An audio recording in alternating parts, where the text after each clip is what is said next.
my 2 cents in? No, honey, I don't mind. Call the police immediately.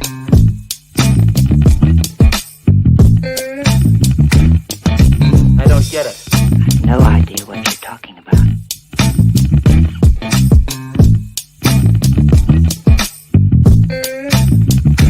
Yes?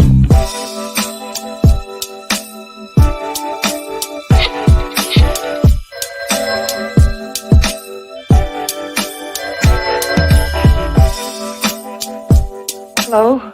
Hi, stranger. I want ham and eggs and flapjacks with lots of butter and syrup and coffee. I'll take the coffee now. Why have you come with me?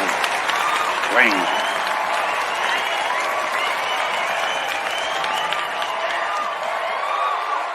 Where's my dough? Good morning, good morning, good morning, good morning. Welcome to Vibes and Stuff Live in the Morning. It's your host, Chuck Allen and Uncle Freezy. Yo, Live Thursday morning with heaviness about to go down, ladies and gentlemen. Salute. oh boy. It's about to go down. Salute to the chat. Vibrant ones, how are you doing this morning? How you doing this morning? I'm well. How are you? I'm in a weird space right now. I feel good, but I'm a little troubled. Okay. I'm a little troubled. I heard some things this morning that really didn't sit too well with my soul. Okay. But other than that, man, I'm all right.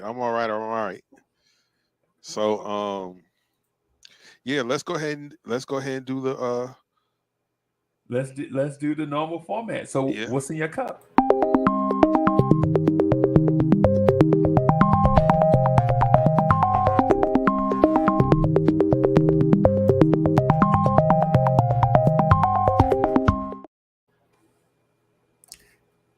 Bim. Oh, Bim. All around the world, same song. Bim. And I have dark cherry seltzer water beverage and Boom. one in a bottle, and then I have some gold looking liquid and another. I'm not for sure. I trust Mo, whatever it is. I'm sure it's good. Something fruity, tastes good. Okay. Yeah, man. So how's the weather where you are?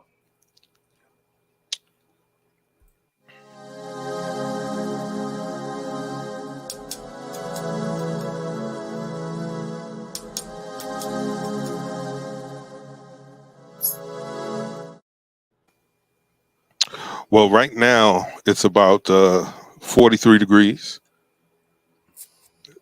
Okay. I think we're supposed to get up to maybe about 56 today, Okay. but we'll see. It's 43. I don't know. Okay. Yeah, it's that weird time of year for New Yorkers. It can bust out and be cold as hell or hot as hell. Either way, you never know. It's like Tupac. You never know which Pac you getting.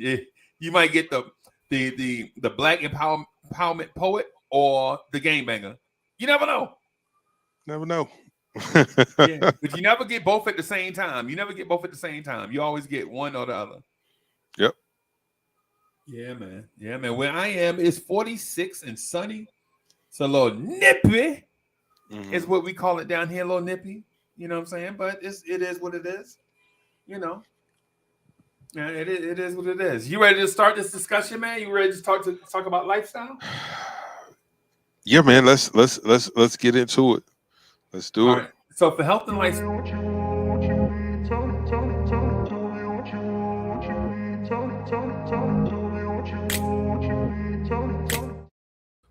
So for health and lifestyle, I got a couple things I want to say. I want to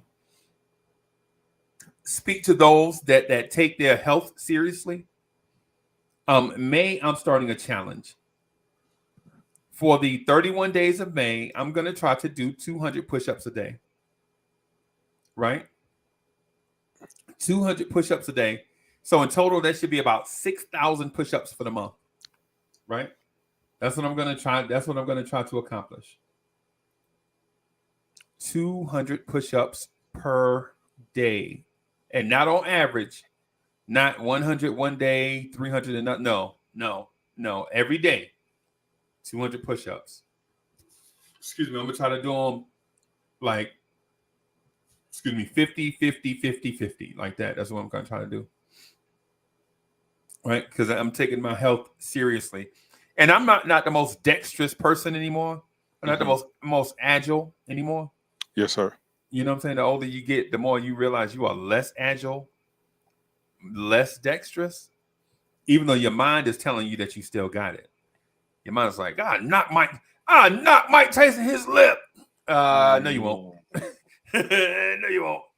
You know what I'm saying? You won't even knock Marcus Tyson in his lip. You know, you better be on a peaceful journey. You know, but so I'm gonna try to do 200 push-ups a day every day in the month of May. Right? That's gonna be my goal. Okay. Right. And what I want to do is what I'm gonna do is on certain days, on some days, I'm gonna try to record it. Not me doing 200 at one time, but maybe me doing like 25, taking a breath, 25, taking a breath, 25, taking a breath, or 50, and then getting up and moving on, and putting it on putting it on the Vibes and Stuff Twitter page, and maybe on TikTok. Maybe I'll do a TikTok video of my fat rump on the floor trying to do push-ups, trying to do push-ups. So we'll see how that goes. You know what I'm saying? But Chuck, you and I have had a conversation before this, which I feel like I'm telling somebody that Santa doesn't exist. That's what I have. I have that type feeling. The mood in the room is like I'm about to tell you that Santa doesn't exist. Good morning, Vibrant Ones. This is Chuck Allen. The views expressed on Vibes and Stuff this morning are of Uncle Freezy's and Uncle Freezy's alone. I do not stand by, nor do I support the blasphemy in which he is about to spew. Now, I'm calling all of my music in hip hop. I'm calling Ron, DSJ, Alfred. Who else in the chat? S. Brooklyn, NY Savage, gentlemen. Bodega Wi-Fi, gentlemen. When Unc presents his case, it is up to all of us,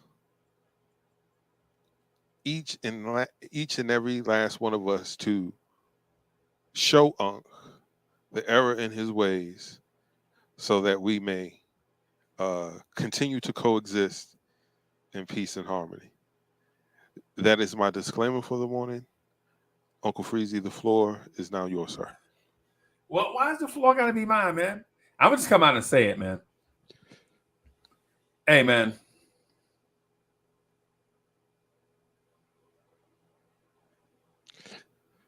And there it is. That's all I gotta say. See, if the words don't even feel good coming out of your mouth right now. The words are like, oh, so you didn't like my Pootie Tang impression. You didn't like my Pootie Tang impression? Go ahead, Uncle Freezy. Bravo!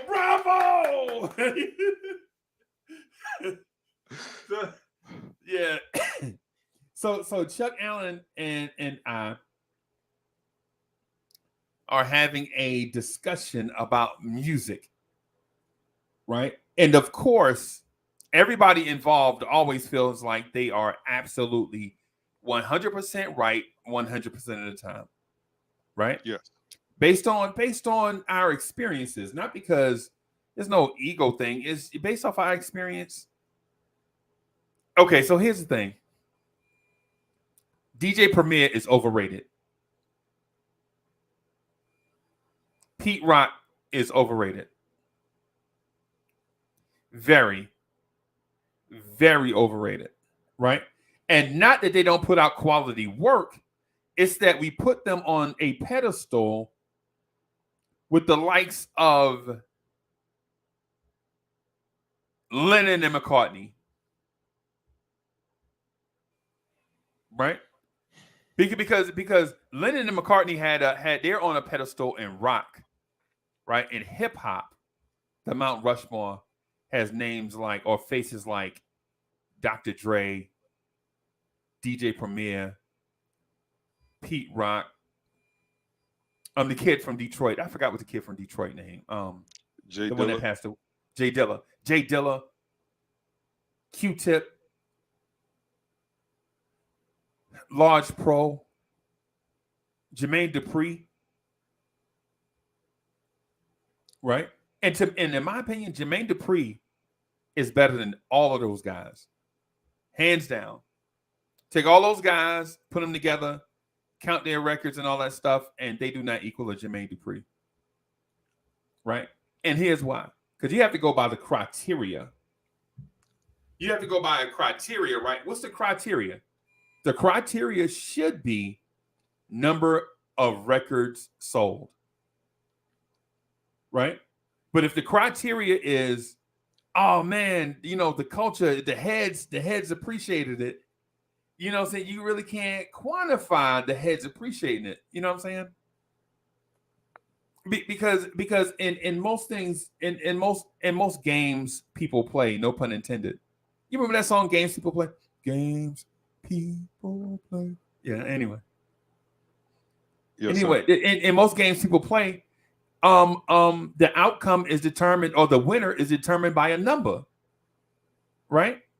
And then if you go by a number, does Pete Rock, does DJ Premier, does Large Pro, think about it, does Large Professor have a number one single across all genres? I'm talking about across all genres, y'all, not just hip hop.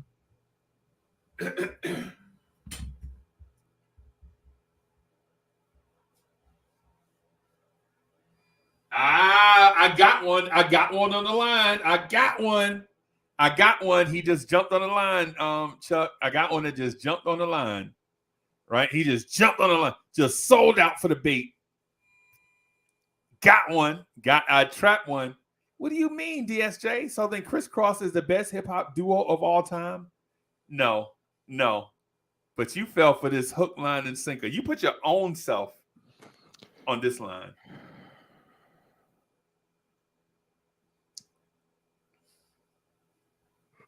Chuck, am I wrong in this assertion?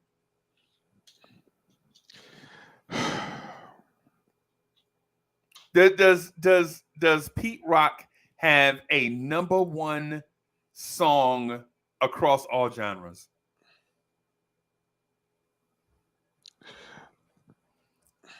He has the greatest hip hop record ever created. Oh yeah? Yeah. That beat is so iconic that it's not even really associated with the act in which it was sampled. Right. And what he did with that, like, it's a work of art. Right. It's up there with the Mona Lisa. Like,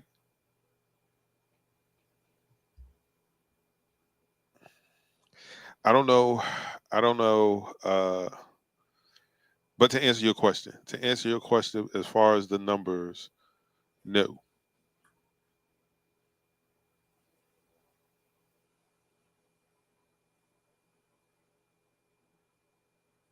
Okay. Okay. All right. So I'll make an argument for Jermaine Dupri then. Okay. Just an argument for Jermaine Dupri. That's that. Just one argument for Jermaine Dupri. Jermaine Dupri produced a song for Mariah Carey called "We Belong Together," and that song spent 14 non-consecutive weeks as the #1 song on the planet. Right? We Belong Together. Right? Does DJ Premier have a song that spent 14 non-consecutive weeks at #1 as the #1 song on the planet?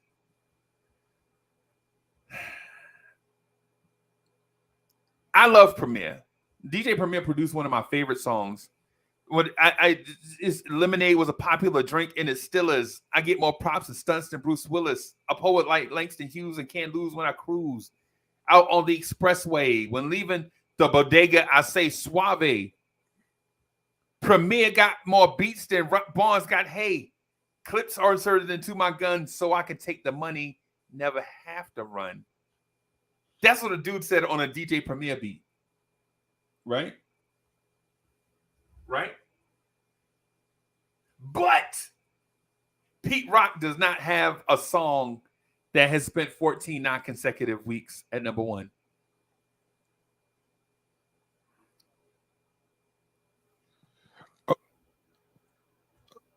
Okay.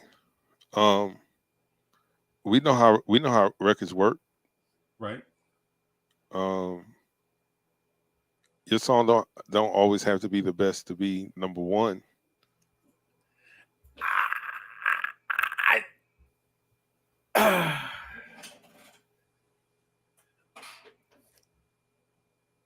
I don't understand. Okay. All right. Blame it on the rain. Oh, Yeah, God. yeah. Okay, you got me. Blame You got it. me. You got me. I give. You got me. You got me. Okay. Great point. Touche. It was trash. Big But it time. was #1. #1. Broke records. Okay. All right. Girl, you know it's true.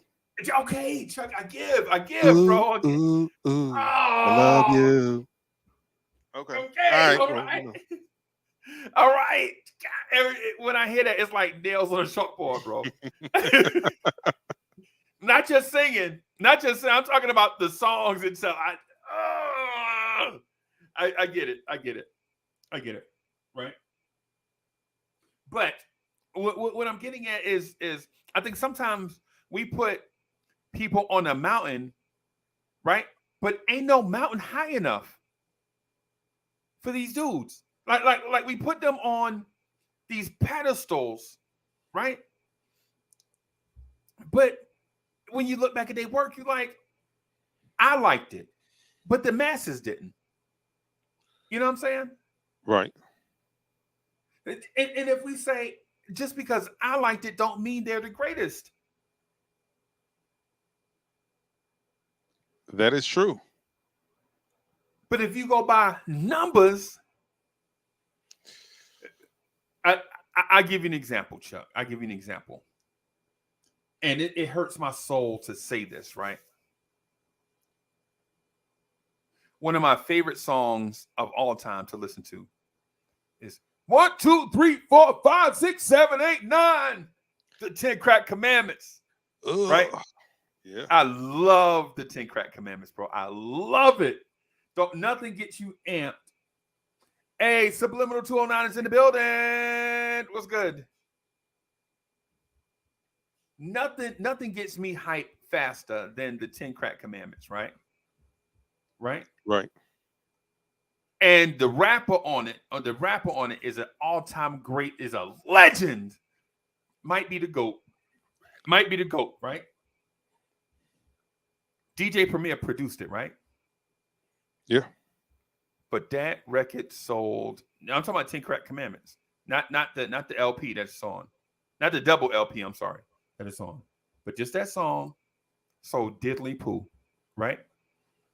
Meanwhile, I heard a dude say, apple bottom jeans, boots with the fur, the whole club looking at her.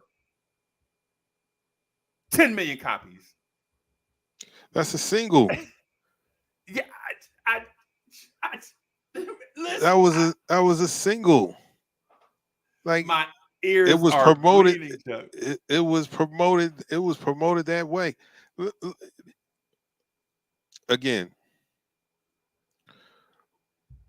when you if we go that route, then when we talk about the hip hop greats, then you have to put MC Hammer in that category. You have Can't to touch put this. Can't touch this. Exactly. Still one of the highest selling rap albums of all time. Right. Right. Of all time. Right. If we're talking about a song with longevity, then Sir Mix-a-Lot is a great. Cause I like big butts and I can't nah. I ain't even gonna lie to you. The first time I heard that song, I was in Texas. Mm-hmm. And the DJ we was at a pool party. We was at a pool party, Claude Hammer. Man. Look, hey Texas. That's all I'm gonna say. So we was at a party, and a dude was playing this joint, Warren G G-Funk song.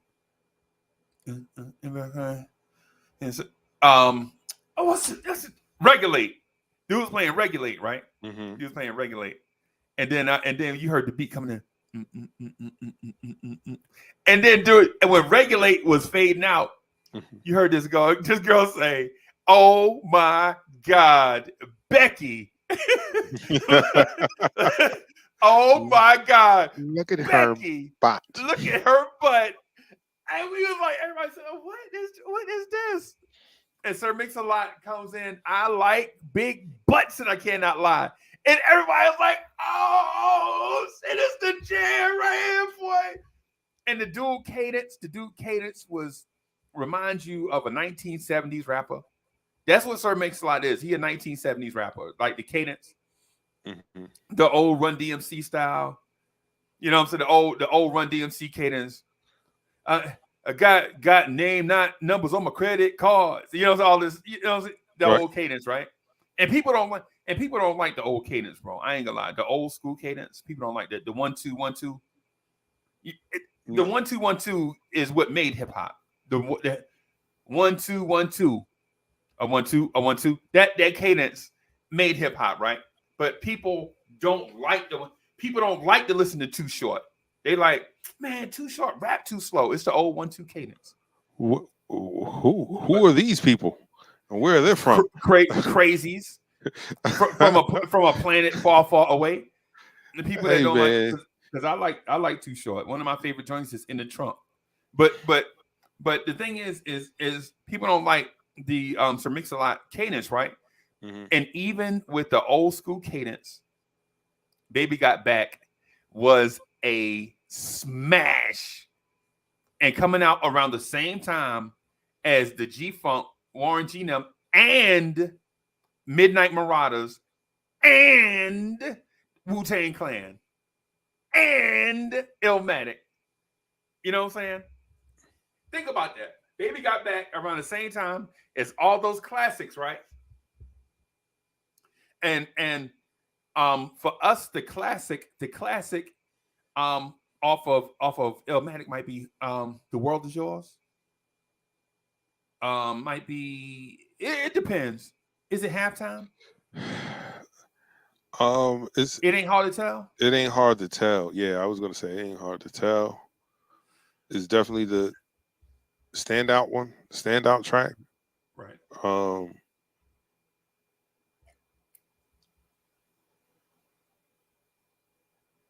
But again, so if we're talking uh just album, how much the record moved and how much it sold, then absolutely Sir Mix-a-Lot is in that conversation, being that he produced it and he rapped on it. Right. Wrote Um, it. Everything. yes, I remember they had a sit down with him, and in the interview, and they asked him about how much money has he made off of that record, uh, and he said $500 million, 500 million. Yes. Yes. So tell me, the R&B hit that the R&B produced hit that did that? But this ain't Sir Mix-a-Lot. This is I'm talking about DJ Premier and Pete Rock. I named No, specific dudes. I know what you're saying, and you said that we have to judge this based on the numbers, because in any game, the victor is determined by a number. Right? And my argument was that you can't really, with this, you can't really base it on numbers, because if we do that, and then I started going down the list of songs that sold a lot. They have a lot of numbers. Okay. So what you're asking me is name a one-hit wonder that sold more than that. Hey man, regardless if you call them a one hit wonder or not, we're talking about the numbers. Okay. Because that's what you said. You said that in the game, the winner is determined by a number. So if we're talking about the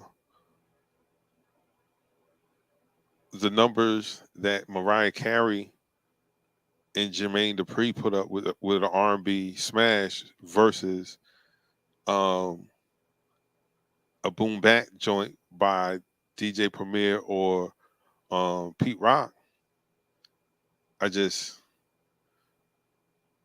think that's a little one. It's not unfair because it's music, but it's unfair because like that was a lot more to do with Mariah, in my opinion. So I'll name an obscure group that's a one-hit wonder that sold more than that. Okay. The Village People, YMCA. See how random that was? That was so random. That was off the top of the dome. I was gonna look and I was like, no, I can name one. I bet you I can name one. And then I wanted to verify. When I went to verify it, it was too easy. The Village People, YMCA, they sold more than that. But Chuck, my point is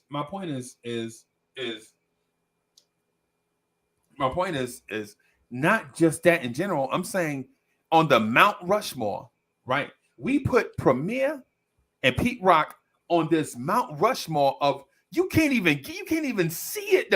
The mountain is so high you can't even see it. We put them so far away from other producers. Like for instance, you can't even say, well, Diamond D is good. What? He can't hold Pete Rock jock. You know what I'm saying? Okay, that's blasphemous too. Well, go ahead. Because I like Diamond D. I think he's a great producer. Yes. Right. You can't even you say DJ Premier, and I'm like, yeah. What about Marley Marl? Oh, Marley Marl, he was only good for 4 years. What? We put Pete Rock and DJ Premier, on this mountain.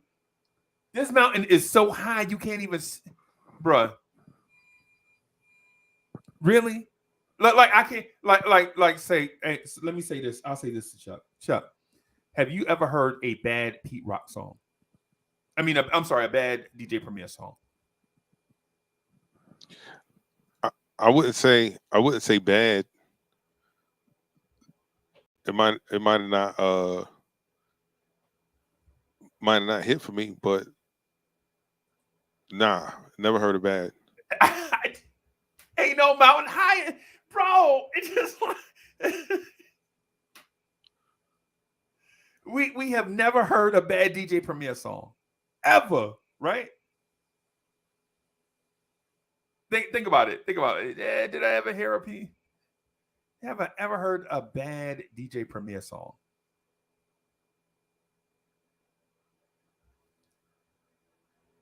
Everybody, every producer has at least 10 to 12 songs. You're like, yeah, I don't know what they were thinking. I'm just not feeling it.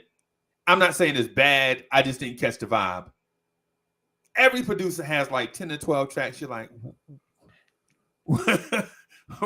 what were they thinking? How is this hot? What did I miss? Yeah. I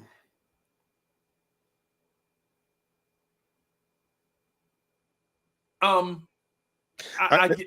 Oh, go ahead. Bro. Something that I wanted to say, because I just thought about, like, okay, when it comes to producing, everyone in the hip hop culture will definitely go to bat for someone for a hip hop producer, but Right. when you put it in, you place those names in the total landscape of music. Yes, some of these guys wouldn't be in the top 100. Okay. And that's just, and that's just what it is. I love Dr. Dre. I love Pharrell. I love Timbaland. But if we're talking a producer and the quality of music, they're still trying to catch up to Quincy Jones. Right. Like his catalog is extensive in his work that I didn't even know he had a hand in. Like the Sanford and Son theme. Like the Sanford and Son. You're like, what? That is iconic. Right. Quincy Jones. And he snapped a couple years ago. Well, not a couple years ago. This is around the time when Kanye West is really heating up. Right.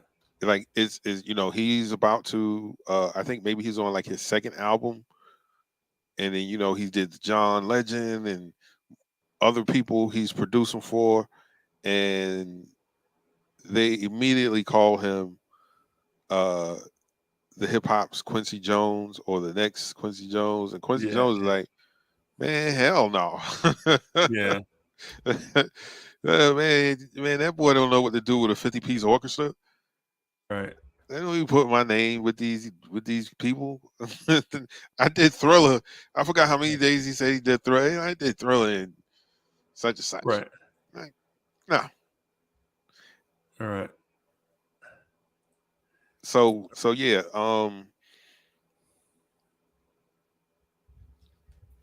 I wouldn't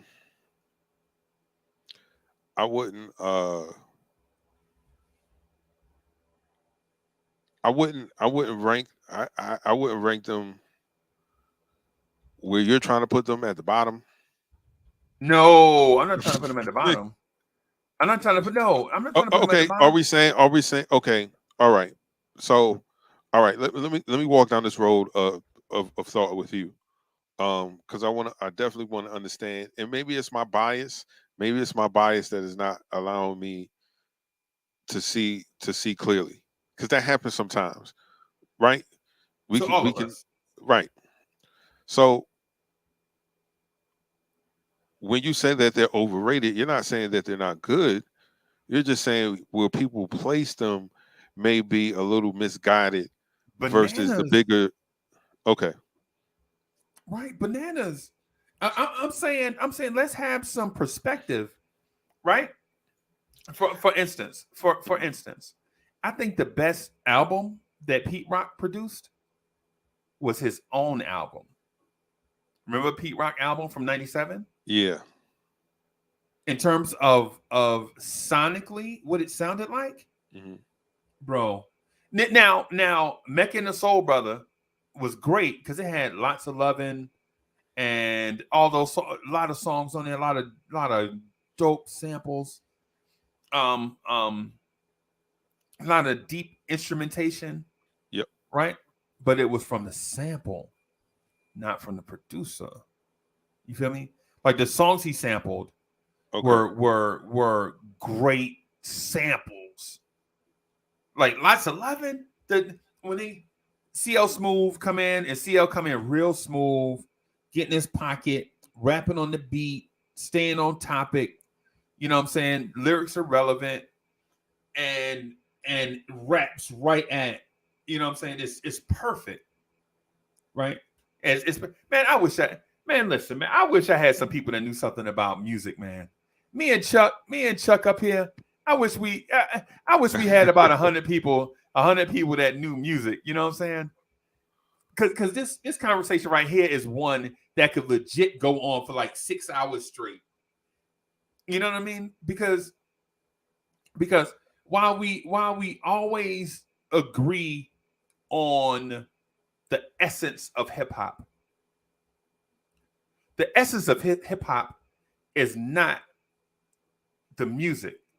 We didn't become hip hop because of certain music, right?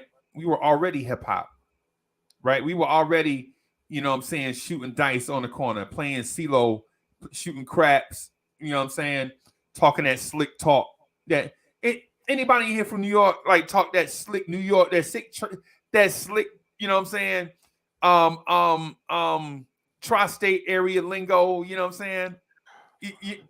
No, sir. I speak the Queen's English. The Queen's English. Yeah, man. And that style and the hip hop style came from not from going in stores and spending thousands of dollars. It came from two ways: going uptown and boosting, and then coming back in the hood selling, you know what I'm saying, or rocking, you know what I'm saying, or taking hand-me-downs from people older than you, washing it up and putting your own style on it, swagging it up. And it, because Chuck, you remember James Dean, right? You remember jeans and t-shirt, right? Mm-hmm. Hip hop took jeans and t-shirt and then start putting messages on the t-shirts. Newports alive with flavor. Remember the Newports t-shirts? Yes. You know what I'm saying? Or putting your crew name on the front and then your MC name on the back. On the back. You know what I'm saying? Like you know what I'm saying? Like our shirts used to be like the Hill. Like I had the Hill on the front. You know what I'm saying? There's in big pop letters like the Soul Train board. Remember the Scrabble board on Soul Train? You know what I'm saying? The Hill would be on the front, and then Uncle Freezy would be on the back. Uncle Freezy #1 would be on the back. And I used to love that shirt. And that shirt, I couldn't sell that shirt for nothing because wouldn't nobody buy it. Right? But it was mine. You know what I'm saying? You know what I mean? Right. And so the thing is, so that's like part of hip hop. Like hip hop, the thing that we come from, you know what I'm saying? The thing I'm getting at with hip hop is we put the music ahead of the culture. And I think that's the reason why things are out of sorts right now. Like when you look at rappers now, they don't even rap. They don't even rap. They put the music ahead of the culture. The culture is supposed to be. Why is the culture represented by the music instead of the music representing the culture? Because the music is the cash cow. The music can be manipulated. Right. It can be controlled. So the culture you can't, because here's the thing about the culture will tell you in a heartbeat, nah, we ain't rocking with that. And that's what it is. Right. But with music, anything goes. Right. That's why when people was like hip hop was dead, even when one of my favorite MCs was saying that hip hop was dead, and I was like, it's not dead. It's just rap. Right. Rap is in the gutter, Right. but the culture is alive and well. Right. So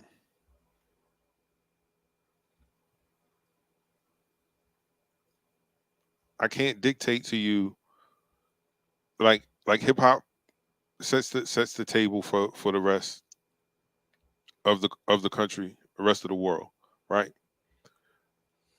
But the tastemakers in hip hop aren't easily swayed, especially those who, such as yourself, right? You were around from the inception, From the beginning. Yes. and then the gradual progression and evolution of it. So you're seeing this in its infancy.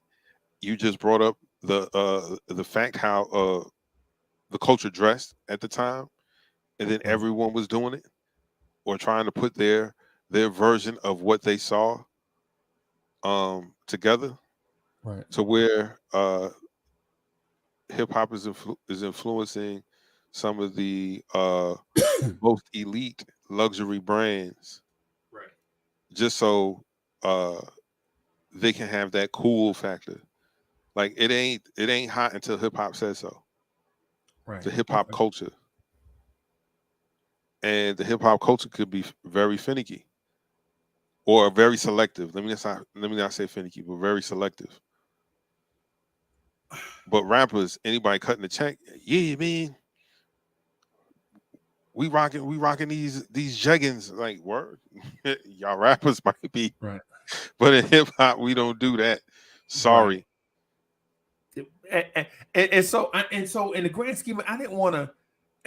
Well, my intention was not to talk about the hip hop takeover, right? My intention was not to talk about the hip hop takeover, right? Not saying that I don't want to talk about it, right? Because I do get frustrated, right? Because when I look at the top 20 songs, the top 20 rap songs of all time, right? Flo Rida has 4 of them. Flo Rida had the number 5 selling rap song of all time is a song featuring Kesha called The Right Round. Right? Right? He also had the number 6 song is Flo Rida featuring T-Pain, Low. So they got low, low, low, low, low. You know what I'm saying? Apple bottom jean. You know what I'm talking about. Flo Rida also had, where is it? It's another Flo Rida up here somewhere. Whistle sold 6.6 million copies.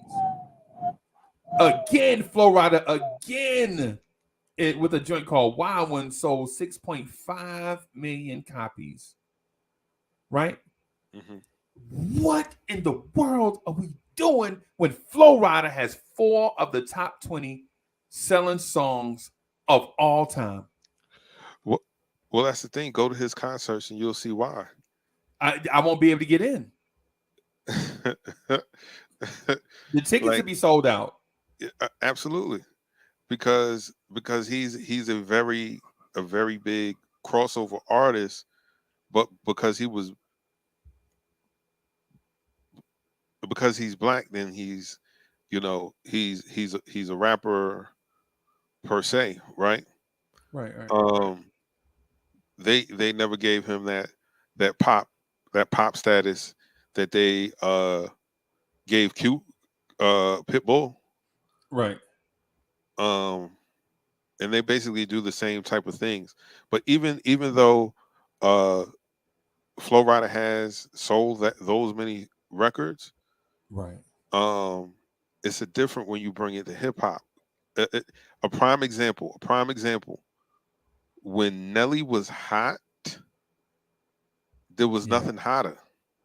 Right. There was nothing hotter than Nelly. Right. But doing the verses, when he had to go song for song with Ludacris, Nelly didn't get around. He didn't get around in those big pop records that he had that sold a lot of copies. didn't get no love in the room like that. Like people still was like, "Oh yeah, I remember that. That's hot." But then Ludacris was dropping his records, and he ain't sold as many records, you know, as Nelly. As Nelly, he sold records. He sold records, but not like nah, Nelly. Was in a different. He was in a different stratosphere. And you know, a certain New York MC kept trying to put himself in that bracket, and it was like, bro, you're not sounding like Eminem and Nelly, right? So but the streets love me though. Yeah, the streets do, but you ain't gonna lie to you ain't gonna lie to us and tell us, you know, like you were selling 8 and 9 million records. I don't know. So, but in the house of hip hop, those records that you're talking about, those are very big, quote unquote hip hop ish records, right? But when you bring it to the culture was like, yeah, man, we rock with a couple of these records, but for the most part, like, nah.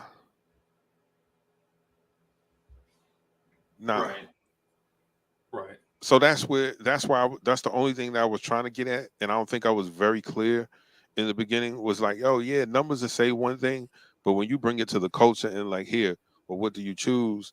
They usually choose the thing that is most authentic, right? So why the culture don't buy music? It's not the culture. It's not the culture that doesn't buy music. It's white people that buy music. But that's what I just asked you. So why don't the culture buy music? They buy what they like. No, they don't buy it at the same rate. Because say if Jordan come out with a 40 anniversary, 2024, Jordan come out with a 40th anniversary shoe, right? Brand new, and they have a year. Bro, I'm telling you, people will take a week off from work.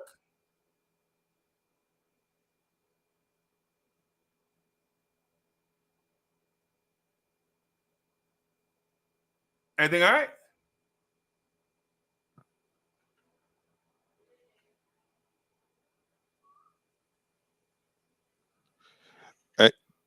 Hey, hold on for a second, okay? All right. Well, not hold on. Go ahead and rock. I gotta. Yeah, I gotta do something real quick. Sorry. Okay. Yo, man, listen. Y'all check me out and just hit me out on this. Say in 2024, Jordan Brand says, "Hey, we're gonna release a 40th anniversary shoe, right? The 40. You know what I'm saying? For whatever sound good with 40 something, 40 acres in the mule, 40 something. I guarantee you the lines for that Jordan branded shoe will reach all the way to the county line. Jordan will probably sell that shoe for $1,300, right? $1,300 that shoe will probably cost. And he'll tell you up front, hey, if you ain't got $1,400, $1,300, you may as well not even get in line. And that line will wrap around the block 5 times. Right? But when it comes to rap music, we won't go out and buy the J. Cole's, the any rap artist that tries to keep it a bean, right? Listen, any rap artist that try to keep it 10 times 10, we ain't gonna buy their stuff. But you let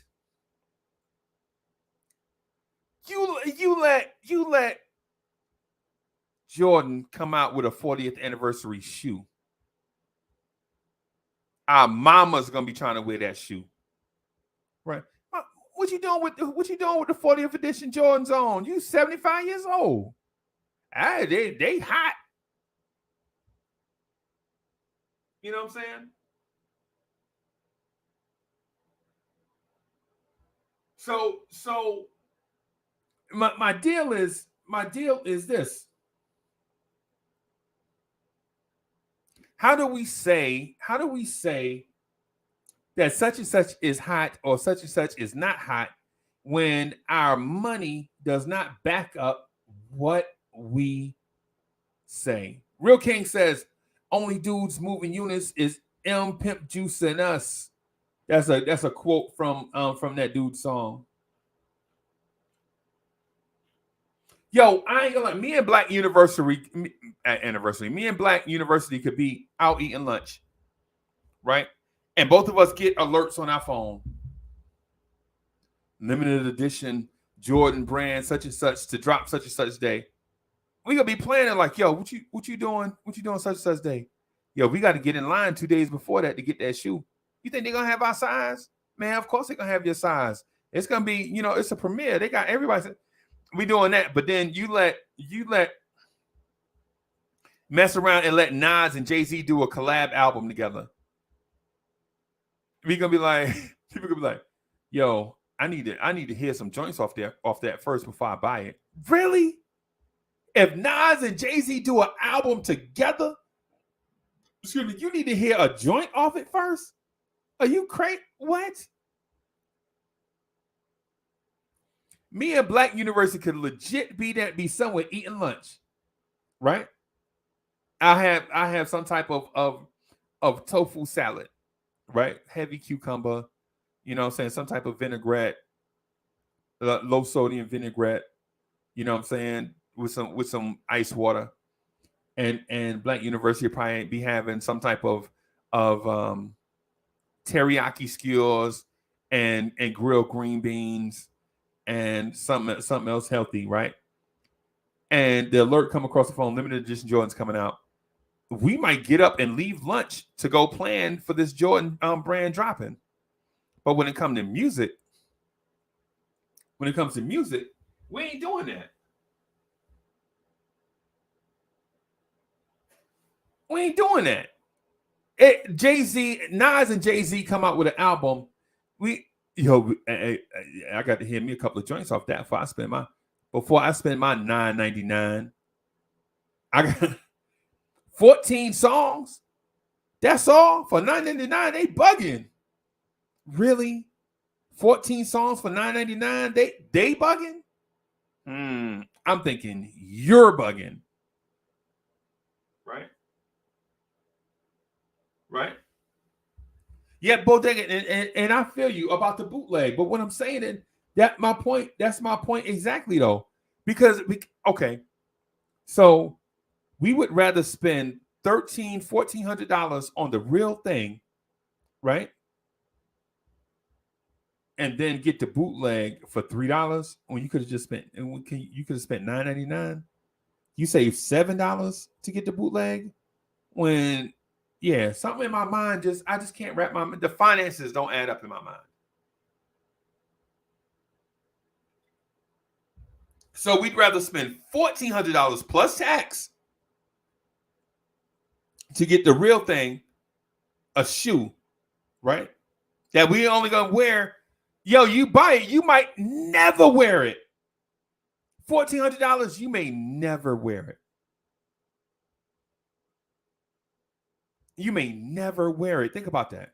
You may only look at it, take pictures of it, put it on your social media. Yeah, I got the limited edition, blah, blah, blah, blah, blah, blah. But you may never wear it. But an album is $9.99. And you like, hell no. If it was $7.99, I'd think about it. But you'd rather get it from $3 out of the dude in the barbershop? Or stream it off some site for free, some random site off the internet?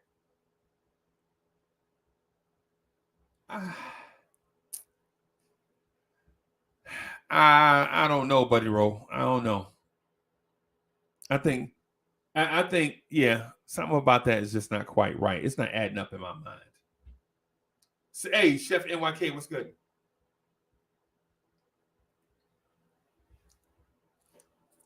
Something about that is just not adding up in my mind.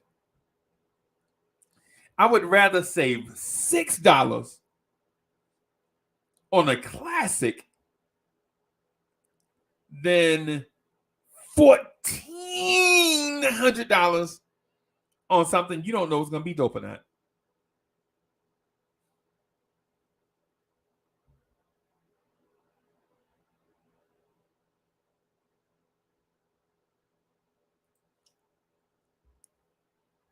Bodega Wi-Fi says, we don't support the culture at the box office. Nah, we don't. We don't, man.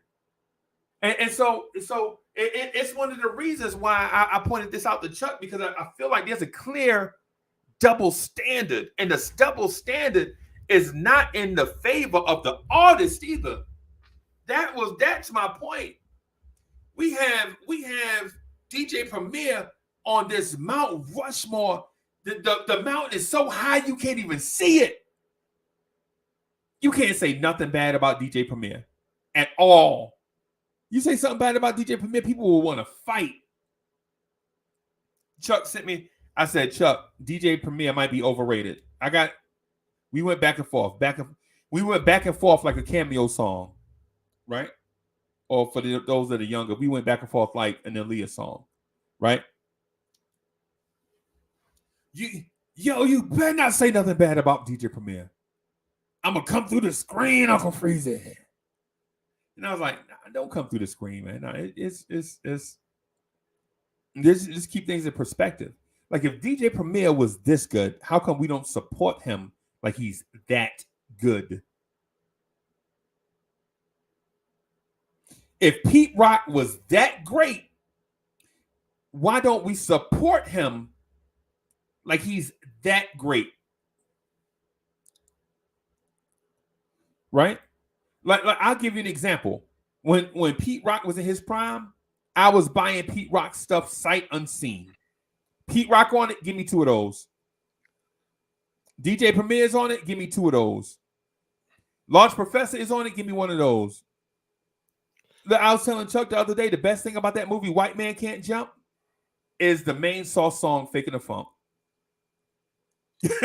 That's it. White Man, because we were talking about doing movie review. Remember that? What movie should we review? Blah, blah, blah. Somebody said White Man Can't Jump. Every time I even hear that name, I want to puke. But the best thing about that movie is Faking the Funk off the White Man Can't Jump soundtrack. That's it. That's it. When Main Sauce was throwing shade, throwing shade at LL, to me, calling him a stuck-up rapper. but it's like, I give you another example, right? And this is my personal experience, even though I'm living it vicariously through another artist, right? I be playing Chuck Allen stuff, and people will say it's dope, but won't even compliment Chuck. They tell me it's dope, but won't even go to Chuck and be like, yo, your joints are fire. Won't even do that to Chuck. And y'all, and not y'all, but people have access to him. Like, you ain't got to give him no money. You can't even, but people won't even say, yo, Chuck, that's dope. I'm feeling that. It's like we begrudge these guys, but we hold them up to a certain level at the same time. Why is that, Chuck? I don't know. I don't know.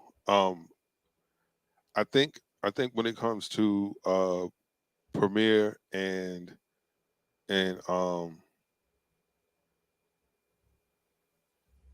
Pete Rock, is that they were architects of sound.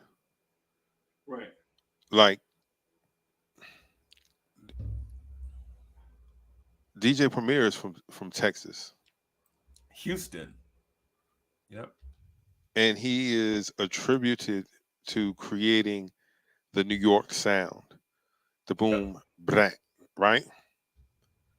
So being an architect also gives you a certain pass, if you will, right? It's like the hood pass. Like, yo, it's good everywhere, right? And I think for a lot of people, he's held in a certain light simply because if it were not for him, that quote unquote New York sound wouldn't necessarily exist. It would still be what his predecessors were doing, right? Okay. And so I think when it comes to his music, it should have been supported better. Okay. But that's how people are. People, if it's not making you dance, because think about it, the artists that sell has these big dance records, huge dance records, huge club records, Right. whereas a Pete Rock or DJ Premier is more head nod music, make you fold your arms.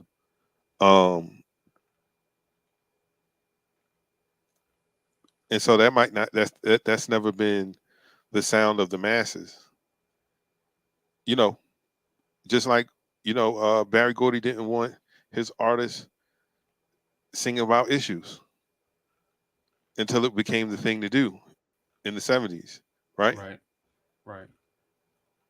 And then you start getting more of these socially conscious records and things of that nature. Because I'll save that for another day, because someone said something wild about Marvin Gaye. Marvin Gaye was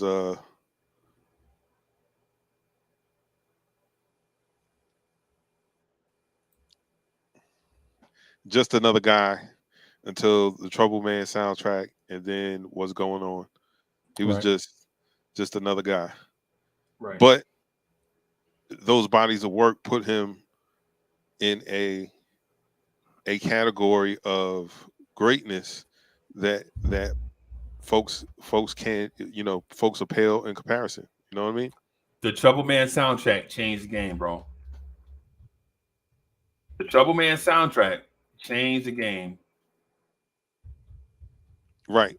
And so when you change the game, that just puts you in rare air.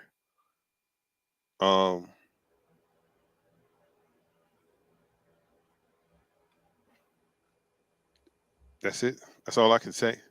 Like once you achieve something like that, the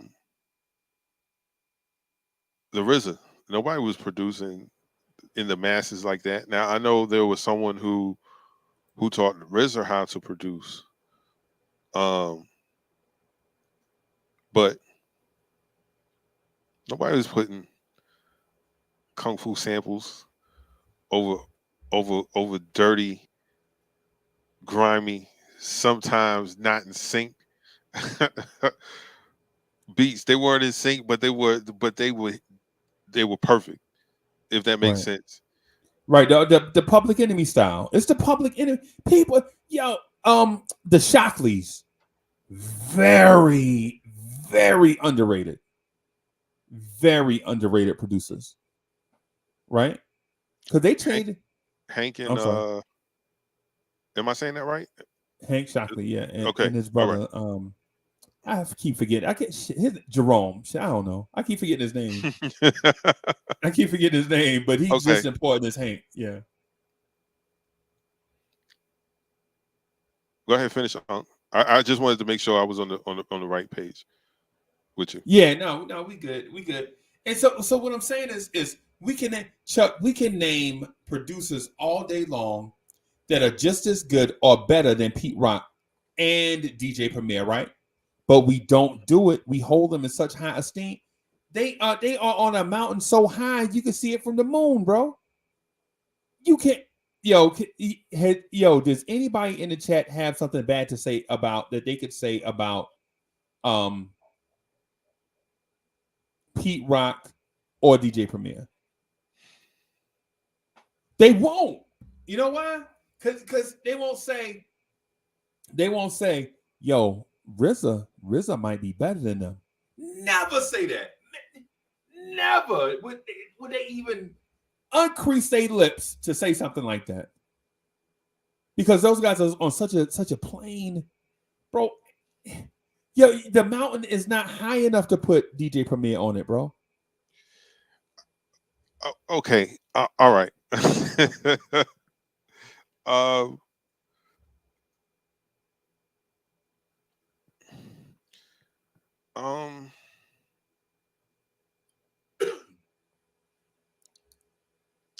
It's one of those things because he. All right. Um. It was a point. It was a point in time where you weren't official MC if you didn't get a beat from either one of them, right? Even Large Pro for a stretch. Easy Mo B. I think Easy Mo Ooh. B is severely underappreciated. Flavor in your ear. Oh my God. Flavor in your ear the first time you heard it? What is this? Yeah. There's literally flavor in my ear. Right. Yo, Like, yeah. crazy. And then how was I remember and I don't want to make a story time because I want to get to your point, but I remember hearing like it very early. Like the grind, it was like real grimy, grungy. It was like a low budget version. It wasn't, I guess it wasn't mixed.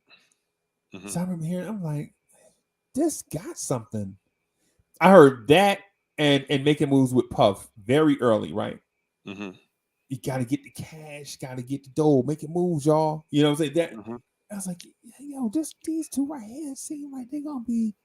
But the banger out of that is it wound up being Get Down. That was, man, listen, crossover. How Get Down wound up being a crossover song, I'd never know when Making Moves with Puff should have been the crossover song. But anyway, I remember hearing Flavor in Your Ear, and I'm like, holy crap, this is gonna be us. This might be the song of the year.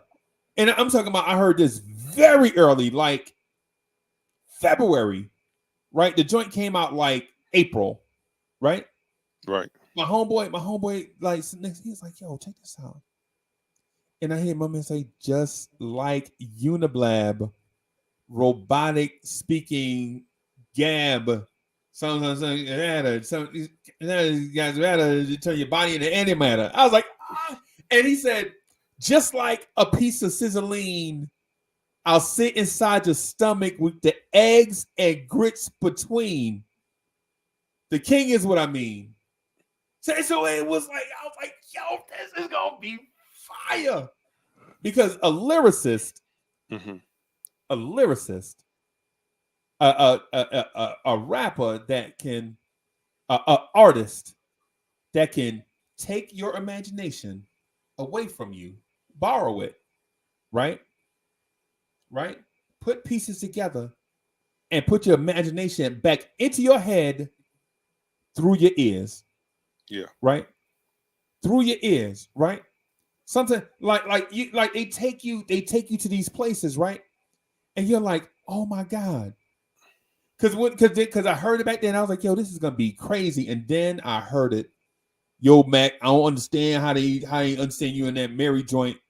You know what I'm saying? So I'm like, oh, what? Here we go. And every time since then that I heard it, I was like, yo, the producer of this beat is a genius. Because you heard beats before that was so basic, look like the beat to Sucker MC. And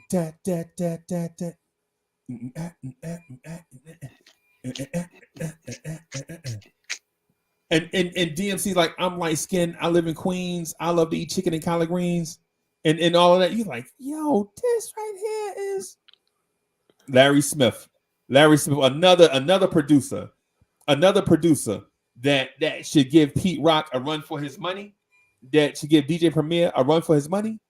Because you're talking about a dude that produced Sucker MC and One Love by two different rap duos that came out in the same era.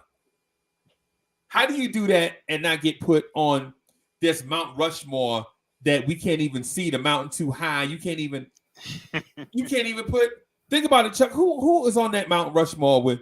What producers are on this Mount Rushmore with Pete Rock and DJ Premier? RZA, Dr. Dre. I don't think it's a even a Mount Rushmore. I just think that they're hip hop institutions because even what you just said, Larry Smith, right, and how Right. he should be given, he could give Pete Rock a run for his money. Right. Don't nobody know who Larry Smith is, No, they don't even right? know who Larry Smith is. And so with guys like Pete Rock and Premier, it's more of preserving a legacy and a sound because everyone from the 80s, with the exception of the people that came closer to the 90s, like 88, 89, right? Right. Anyone before that don't really get as much respect if they weren't still working. Like Marley Marl. Exactly. Like Marley Marl. Because it was Marley Marl who you wanted to get your joints from, because it was just something about his drums that was better than everybody's. His didn't sound like a TR 808 or some of them stock sounds out of the RS10 and stuff like that. Like it sounded, oh wow, he sampled actual record. How did he do that? You know what I mean? I think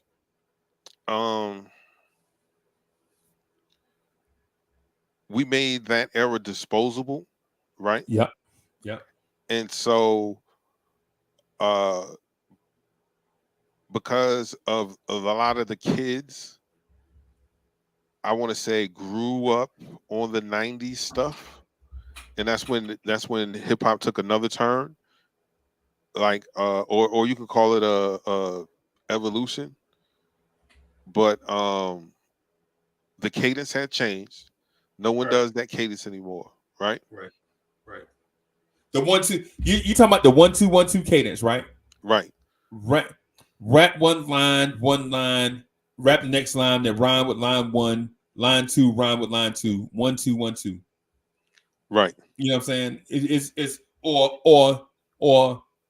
I'm light skinned. I live in Queens. I love to eat chicken and collard greens. See how it's 1-2-1-2-1-2. Hey, y'all get what I'm talking about, right? I'm light skinned. I live in Queens. I love to eat chicken and collard greens, right? So it's 1-2-1-2-1-2, and that's they got. Once Rakim came out, all that went out the window. Yep, out the window. Once Rakim came out, and even with him, he is the architect of a lot of your favorite rappers. Like they came and got stuff from him. Like No Rakim, Nasir Jones, right? Because he was like, at least I may be wrong. Those who were around at the time, knowledge of hip hop was in the culture like that. You can correct me if I'm wrong, because I'll be wrong a good bit of the time. But he was considered the new age Rakim,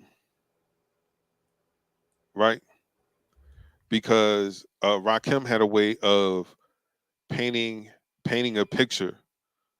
Like even if you couldn't rap and you read the lyrics, right, you're still like, wow, that's dope. And what solidified that was, in my opinion, was Know the Ledge. Right. But Rakim don't get that. Rakim is not mentioned as one of the greats either. Right. Like he was one of those dudes. And if you made a list right now, he wouldn't be anybody's top 10. Right. And I know some of you gonna put in the chat, he'll be in my top 10, he's in my top 5. And I get that, but as a bigger picture, because everyone, if you ask right now who's the greatest of all time rapping, more people will have Jay-Z as that person than not. Right. But then when you ask them why, they will name a whole bunch of things that has nothing to do with rap. You got Right. a Billy. He married to Beyonce. Yeah. He got 40/40s. He got his own liquor. Yeah. He told us not to wear button-ups. I mean, he told us to wear button-ups and stop wearing jerseys. Should have been stop wearing them dresses. Yeah. Come on, man. Some of the stuff he was saying, like, yo, a dude told me, young fella was like, yo, Jay-Z said, even a broken clock is right twice a day. I like, bro, I was hearing that in the 70s. I was hearing that in the 70s. Y'all slow to the game when people drop in wisdom. You got to check yourself, because when people drop knowledge to you, you don't take knowledge because of the person the person that said it, and then the person that you deem is all right, he's straight. You know what I'm saying? You listen to him, he said, and you're like, oh my God, he invented it. No, he ain't invent nothing, bro. He ain't invent nothing. Nothing. He ain't invent nothing. But Chuck, let me do this 1-2-1-2 thing. I just want to say for just real quick, right? Mm-hmm. And so here's a classic 1-2-1-2, right? Keep it up while I tell you like this. A fresh little story. Be sure you don't miss. It's a scoop for you. The truth for you. I can go on for days about this girl named LaToya. I was walking down the block into my side homeboy DMX. So what the heck? So I saw this fresh girl that I never saw before, but in my heart should be adored and cared for. Could never be ignored. It's a guaranteed love that's highly secured, right? 1-2-1-2. You can, if that came out today, kids would throw that in the trash. That is a song called LaToya by Just Ice, right? LaToya, LaToya. That is a 1-2-1-2, right? And when he came out at the same, because people think G-Rap. And people think Kool G Rap created a certain style, right? No, he didn't. Kool G Rap wasn't the first to sound like a certain thing. There were artists out before Kool G Rap, right? So there were artists out before Kool G Rap, right? There was even gangsters out before Kool G Rap. You know what I'm saying? Like your Schoolie D's. You know what I'm saying? You're Just Ice. These dudes were out before Kool G Rap, right? These dudes, not only were they out before Kool G Rap put albums out, these dudes were out before Kool G Rap was signed, right? So, because Schoolie D has got a song called Parkside Killer. What's it? PSK. PSK. Yeah. Y'all know this cream. Yeah. PSK. Like, PSK what the hell was out. does that mean? Yeah, Man. PSK was out 2 or 3 years before Kool G Rap was even signed. You feel me? Kool G Rap came out. Kool G Rap came out around the same time as the Philly Invasion. You remember the Philly Invasion? Steady B, Cool C. Oh God, it was a bunch of Philly rappers coming out at the same time. They were on this Pop Art was the label. Right, mm-hmm. I think the label was Pop Art. It was like Schoolie D, Steady B. They was beefing with each other. Schoolie D, Cool C, Steady B. What's the other dude name? It's a 3 Times Dope was out. 3 Times Dope. A dude who I think. The Treacherous MC reminded me of. I'm not saying Tret stole his style.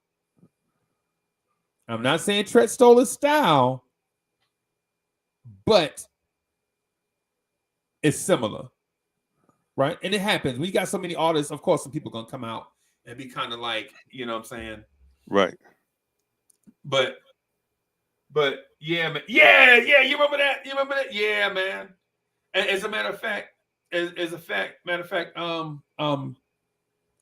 think the Skinny Boys were out, and people were like, the Skinny Boys. What in the world is the Skinny Boys? Man, yeah. Let me find the joint. It was like, yo, Chunks be something, yeah, knowing that caddy belong to your daddy. I forget what the name of the joint is. I think it was part-time hustler or something. Part-time hustler is the joint. Yeah, this is for those that you know what I'm saying, picked up hip hop. Not saying that y'all don't know hip hop, but I'm saying that for those that picked up hip hop at a certain time frame, we all did. Right. Everybody picked up hip hop at a certain timeline. You can't help that. You pick it up when you pick it up. Right. Not that you late, but if you like certain ages or whatever. Right? EST, that's it. That's a lot wise. That's it. EST, that's his name. EST was, I ain't saying Tretch stole his style. I ain't saying that. I don't want Tretch knocking on my door and I had to knock him out. They just, listen, Tretch. Because you're going to have to do that. Yeah, I'm not saying Tretch stole somebody's style, right? What I'm saying is EST looked a lot like, you know what I'm saying, that before. And it's the same thing. It's the same thing like cats that came after Nas. Like a lot of dudes came after Nas looking very Nas-ish. You know what I'm saying? Very Nas-ish, right? But what I'm saying, I guess what I'm getting at is this. What I'm getting at in the grand scheme of things is what I'm saying, y'all. We put these people on these pedestals, right, and don't support them. And so, how do you hold them in high esteem and then not support them? Right? It's a weird dichotomy. Like it's weird. It's weird. It's the same thing, Unc, as the leaders in our community. You know, the Dr. Martin Luther Kings, the Malcolm X's, the Huey P's, the list goes on and on. None of those people are rich, right? No. But when we talk about revere and speak their names with adoration, we speak and hold these guys in a high esteem. But when it came to like, yo, this man family shouldn't want for nothing. Right. Even in his passing, they should be good forever. Right. That doesn't happen. Right. Because that's supporting someone who's has a good message and uplifting the community. We just I don't understand why we don't. But right. An entertainer who's on some BS has millions of dollars, where these guys, these community activists, have to go around and beg for $1. Right. Beg for participation. I don't know if that's something is an effective social engineering where don't empower the people that can implement real change, I guess. Okay. Because think about, because if you can't go and create a Rakim. No. You can't go create a Biggie. No. Do y'all remember Gorilla Black? Yes. Like Gorilla Black was, his songs were cool. It was just bro. Like sounding like him is one thing, but geez Louise, like, is this an impression? What's going on? Like you really you got the style and everything. Right. You remember Spider Loke? Yes. Spider Loke. You don't want to see what I do when I get angry. Stop.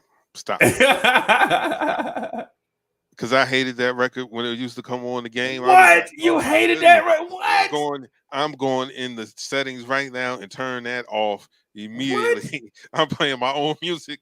I don't want to hear that. I like other songs by Spider Loke. And he is an excellent podcaster too, by the way. Yes. Yes. Right. Um, I loved his style. I love that song. For one, because it was an attempt to establish it. He was like, "Yo, y'all love all my joints, but y'all always say Spider Loc sound like such and such." And I imagine they get to people after a while. You know what I'm saying? Why you always gotta compare Spider Loc to somebody else when you lyrically he was alright, he was right? okay. Mhm. Yeah. But you can't. That's the thing. There's always been guys who closely. Okay, so when Dr. Dre and Snoop split, and Snoop goes to No Limit. Dr. Dre is now standing next to a guy. He tall like Snoop. He slim like Snoop. He Yeah. looked like the light skinned version of Snoop. Right. What's his name? Nocturnal. What happened with that? He also had Rakim at the same time, right?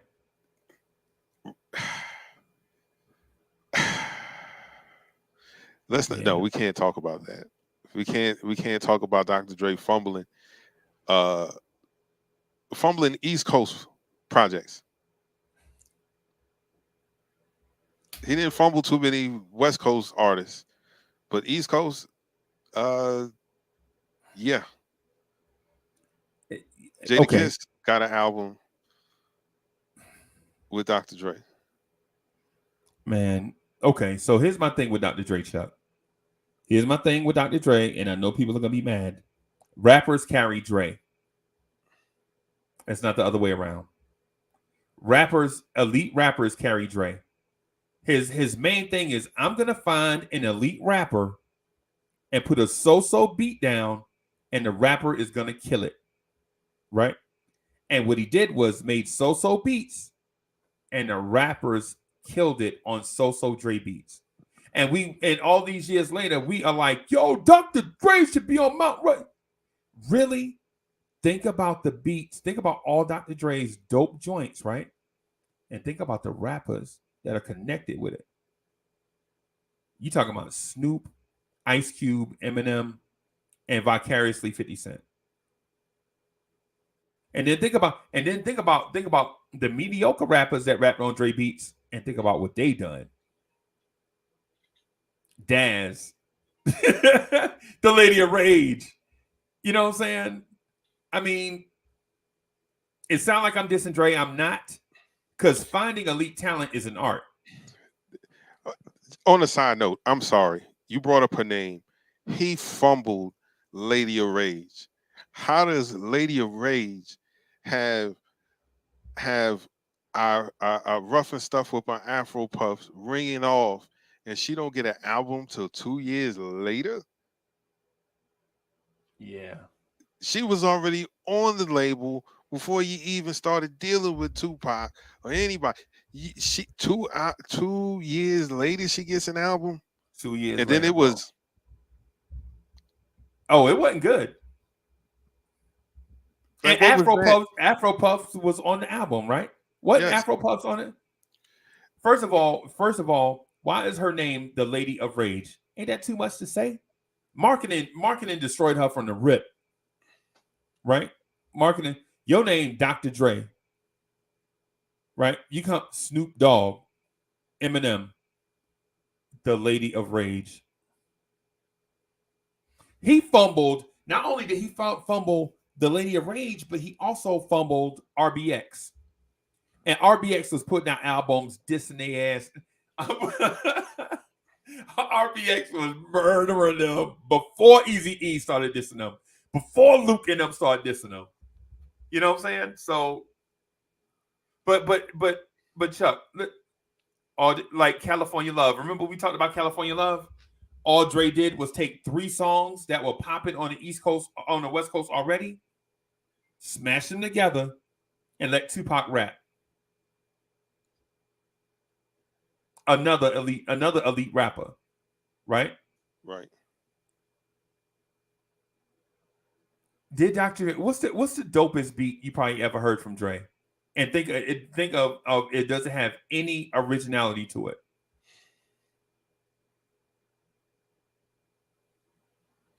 I think the dopest beat he ever did was Phone Tap.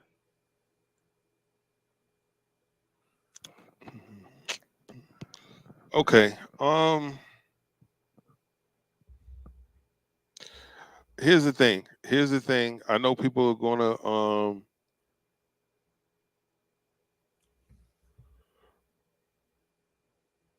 throw out some beats, but let's keep in mind a lot of his beats were produced by other people. Everything, like when we hear Still Dre, that's Scott Storch. What about Hail Mary? He didn't produce that. No. Who produced Hail Mary by Tupac?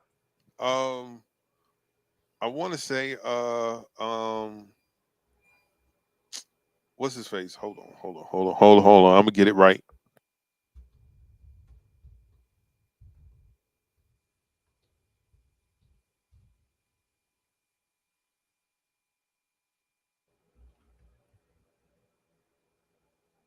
Heard 'em Bad? I ain't never heard of this dude. Heard 'em Bad.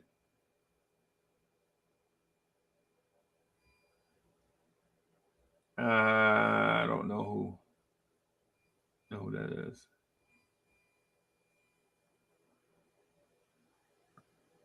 Yeah, I don't know who that is. No, not Hail Mary. What am I thinking? What's the joint? What's the joint? And and the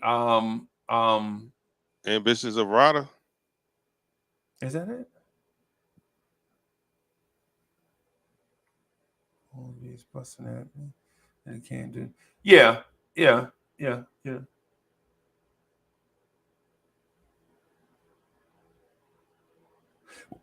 What's the joint? You remember the NWA movie when Ice Cube, not Ice Cube, but Dr. Dre went ballistic on everybody? He was like, "Yo, I got Tupac in the booth, man. He out here acting up."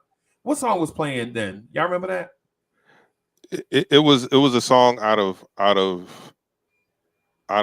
context, out of chronological order, but it was Hail Mary being played.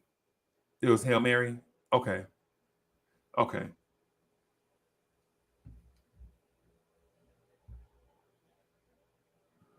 So what I'm getting at though, with Dre is Dre does basic beats and put the most elite Hall of Fame type rapper on it and make it a hit. I think I don't want to argue this point, but I think I'm right, Chuck. I think I'm right. Cause there was a you remember the song Deep Cover? Yes. Right? You everybody had verses, right? Which verse do you remember? To be honest, I remember the Joe and Pun version than the original Deep Cover. And that's being honest. I apologize. Right. I know that one came first. I just remember. Right. Pun spazzing on that joint. So no, I don't remember the verses.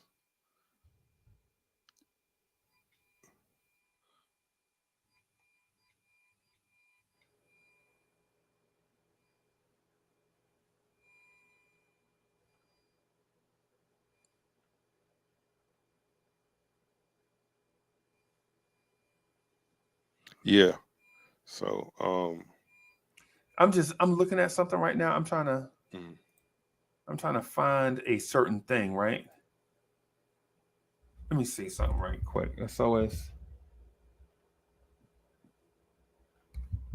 what song was that where Snoop came? Snoop was like, "Hey yo, creeping through the frog and tipping through the small gets the number one dude from the hood, Dougie Dog, something.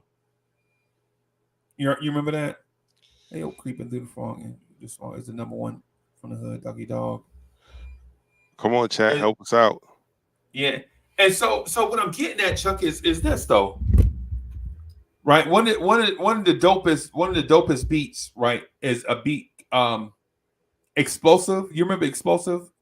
on the Chronic 2001 where Yes. Dre tried to come out with some new rappers, and it Yeah. didn't quite. And it didn't quite. It was like that Luther Vandross, Jerry Curl. Like it just didn't. You know what I'm saying? You know what I'm saying? Right. Yeah, man. And so what I'm getting at is you're talking Tupac, Eminem, Snoop Dogg, Ice Cube, MC Ren. I mean, in my opinion, that's Hall of Fame caliber. Now, I know a lot of people don't like MC Ren because he talk about the same stuff over and over. If MC Ren talk about the dice game one more time, yo, hey MC Ren, if you watching, if you talk about that dice game one more time, you know what I'm saying? You like, yo. Oh, that was What's My Name? Yeah. All right. Yeah. Yeah, man. And so what I'm getting at, what I'm getting at is unlike DJ Premier, who put the beat down, the beat is dope, and a dude gets on the beat, is like lemonade is a popular drink, and it still is. I get more props and stunts than Bruce Willis, a poet like Langston Hughes, and can't lose when I cruise out on the expressway. When leaving the bodega, I say suave.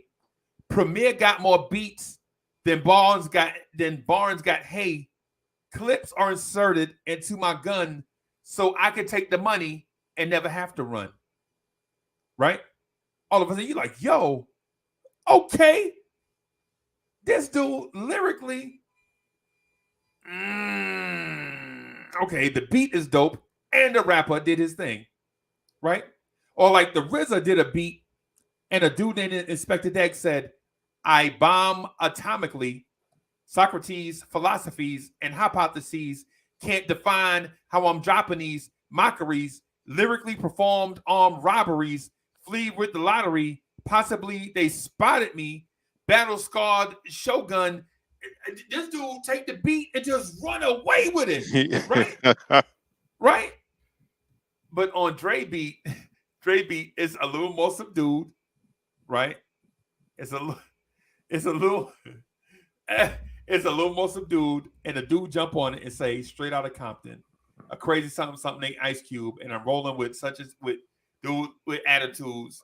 You know what I'm saying? I got a sawed off, something, and body's getting hauled off. You know what I'm saying? So you like, right. Okay, this dude took a beat that was good and murdered it, right? Mm-hmm. And that's what it's like for the you remember the Eminem the first Eminem song, the first album, the first single release from Eminem, right? Hi, my name is what? Yeah. My name is who? Right. And Eminem said, hi kids, do you like Primus? Do you want to see me stick 9-inch nails in each one of my eyelids? Copy me and do exactly like I did. Try Sid and get messed up more than my life is. Those are the first words, the major release from this dude. And think about the beat. Think about the beat you heard that on. Yeah, it was.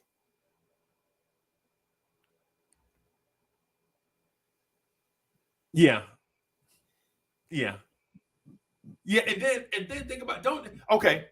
If you think Dre ain't basic, right? Think about when Snoop got on his own. He made a song with Pharrell called "Beautiful," right? So you see the production step up a notch, right? Mm-hmm. So you hear not only drums but original instrumentation in the back. A dude singing to that song. Mm-hmm. The hook is original to that song. It's not a sample. In the city of LA. it ain't a song that came out in 1983 and then you took it and put it on another. You sampled it. Beautiful had a hook made for this song, right? Mhm. And Snoop Dogg murdered it, right? Agreed. And then we want to put Dre on the Mount Rushmore. That's way up here. Ain't no mountain high enough for this Mount Rushmore, bro. But we want to put Dr. Dre on the thing with DJ Premier. Are we losing our mind? What are we doing? Oh, wow. We're having a serious conversation this morning. Okay. I thought we were gonna save the heavy good stuff for Chop It Up, but nope. This morning I'm just asking, tearing down. We're tearing down barriers. We're giving sight back to the blind. Okay, I got you. right. I'm just asking in general, bro. Because the thing is, DJ Premier will never sell like Jermaine Dupri. No, Right? He won't. He just won't. Because Jermaine Dupri is a different type producer, right? Mm-hmm. Right. I'll give you an example. Right. Give you an example. This group from Oakland comes out with this song called Supersonic. Mm-hmm. And you can hear the rim tap. The rim tap from Supersonic sustained it was in hip hop the whole time. The rim tap, the whole time in hip hop, right? My son, about 3 or 4 years ago, he was like, "Yo, man, I love Kodak Black. Man, I love I said, how was it? The kid from Philly, the kid from Philly that look all crazy, be wilding out like he remind me of this or that generation's Keith Murray, the way he behaves, not the way he rap. I forgot the dude's name already. His face is in my mind. The brown skinned kid with the beads in his hair. Oh, I forgot his name already. You are that memorable. You are that memorable that I forgot you already. Yeah, bees. I'm sorry. Wait a minute. No. I'm trying to understand who this is. Oh, yeah, bees in his hair. Yeah. From Philly. Yeah, he from Philly, but I think he moved to Atlanta or something. But he from Philly. He from Philadelphia. Came out the same time as Meek Mill, but Meek Mill didn't make the double XL album cover. It was like a double XL album cover. Little Uzi. Lil Uzi Vert. Yeah. So the whole the rim tap was all through the album. I'm like, son, they was doing this in 1987. The Big DM played Supersonic 2 times an hour. Supersonic. And the girl couldn't even, the girl was so goofy, she couldn't even rap. They just put her in the group. She was you remember that in the song? She couldn't remember her lines. She was so goofy, she couldn't even remember her lines. and they recorded it. They're like, just say something. And it's recorded like that. She getting paid for that today. To this day. Her and Keith Cowboy. Keith Cowboy couldn't remember his lines in Planet Rock. So he was like, just say something. Just say, he like, you remember that? Yeah. Yeah, he couldn't remember his line. They was like, just do something. And it's recorded like that.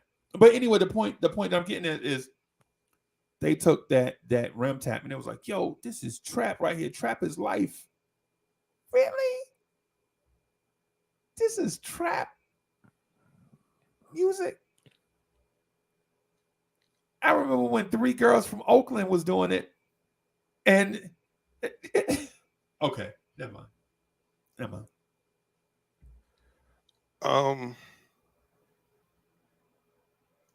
There are a lot of people that get credited with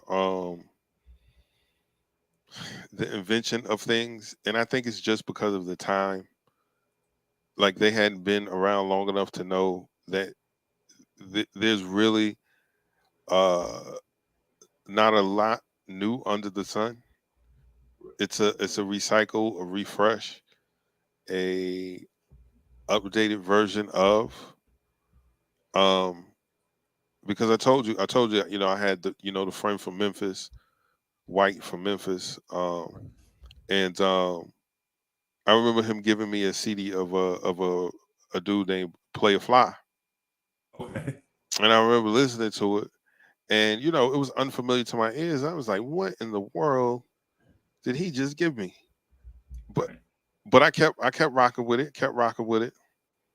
Fast forward, uh, 20 something odd years.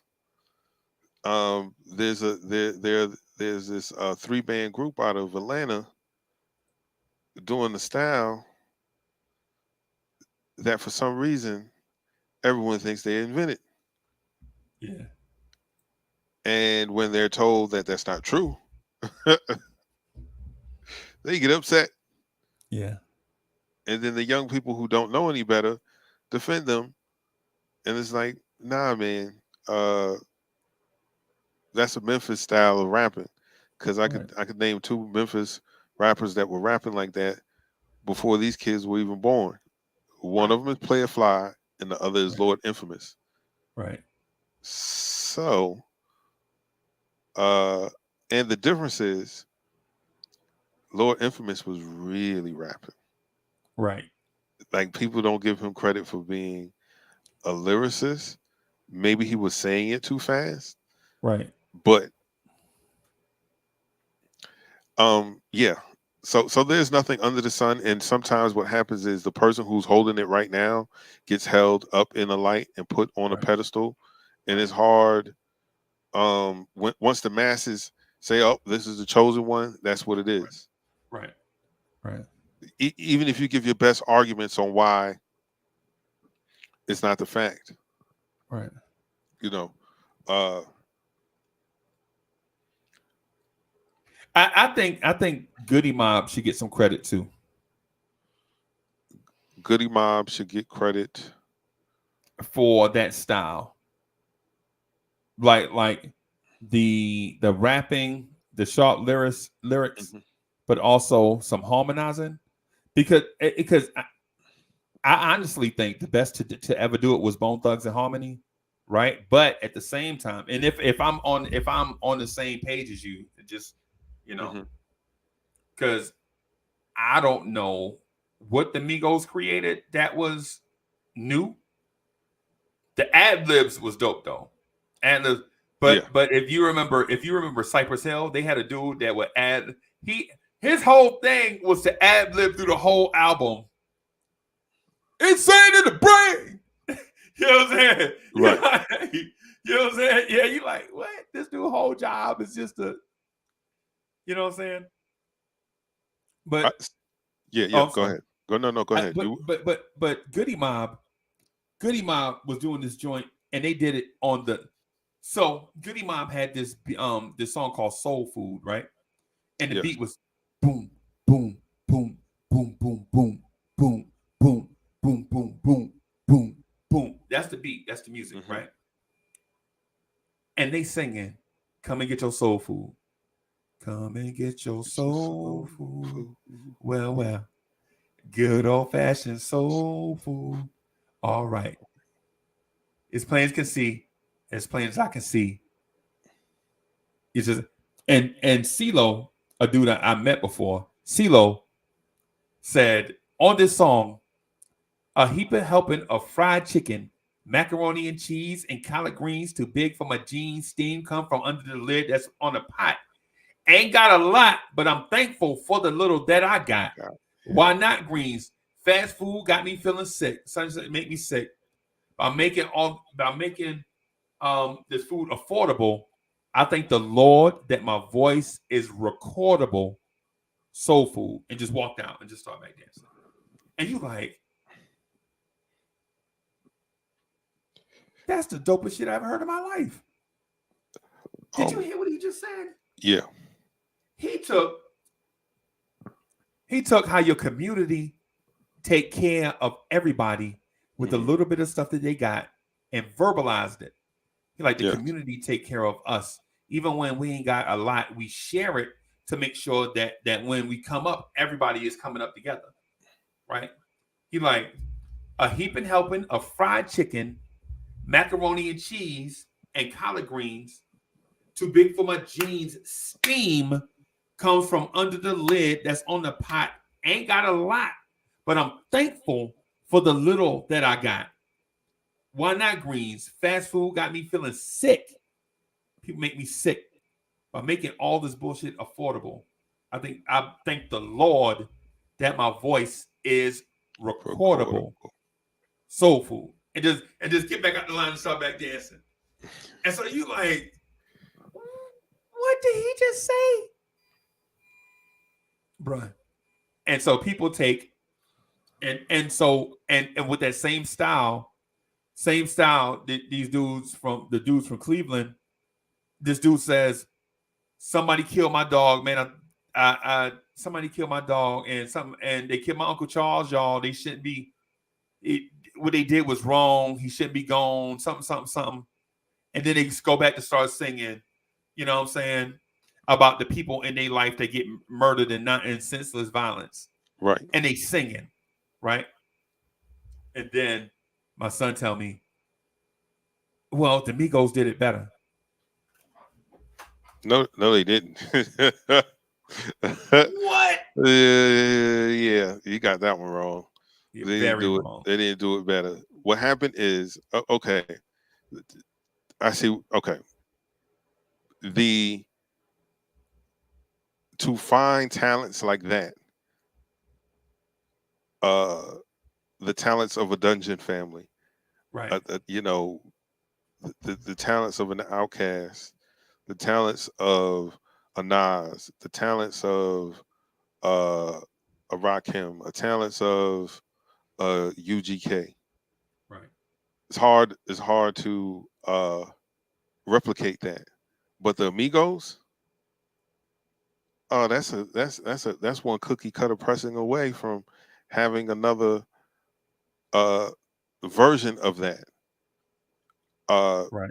The music has become disposable because the artists are. Right. How many times have you heard a record and you thought it was one person and it ended up being someone else or someone you've never even heard of? Right. Right? Right. But it sounds familiar.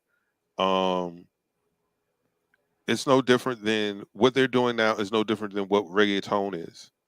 Oh. It's the same beat. Right. It's the same beat, same stuff that's going on in the song, right? And when you have people that aren't lyrically inclined, Right. they don't have the articulation skills. And when I say that, it doesn't have to be crazy metaphors and punchlines like everyone thinks when someone says that makes that statement.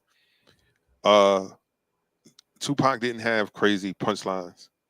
Right. But you felt what he said. He got to the point though. He got to the point in a beautiful fashion, right? Right. DMX was the same way.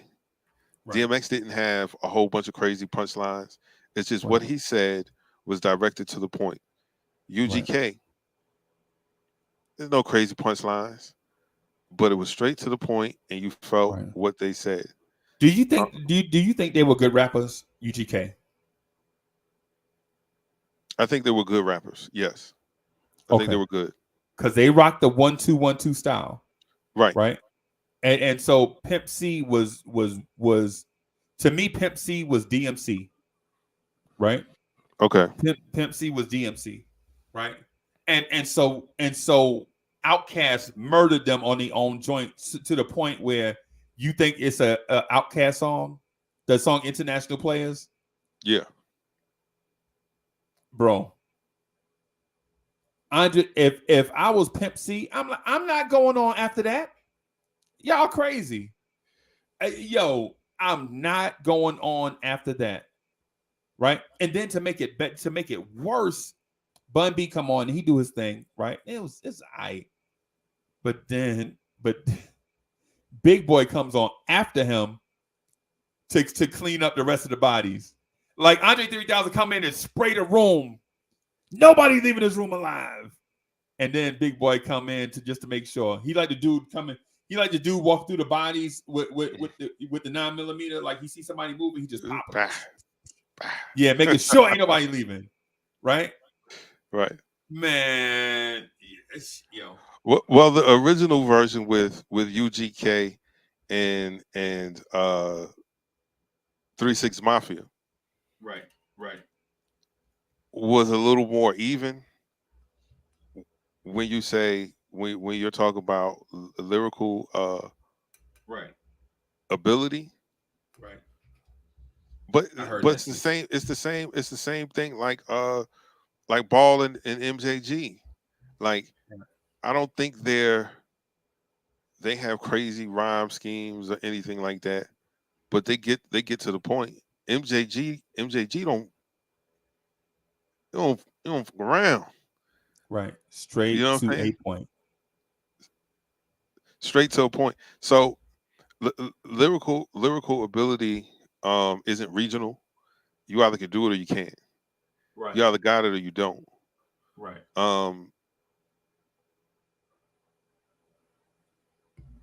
But you can be a great. You can be, in my opinion, you can be considered a great and not necessarily have the greatest skill set. Right. Like the Ghetto Boys. Like the Ghetto Boys. Like the Ghetto Boys with because Scarface was good. But I'm talking about the Ghetto Boys with the Big Mike and the other two dudes. Big Mike was a rock solid rapper. Rock solid. Right? Right. He was rock solid.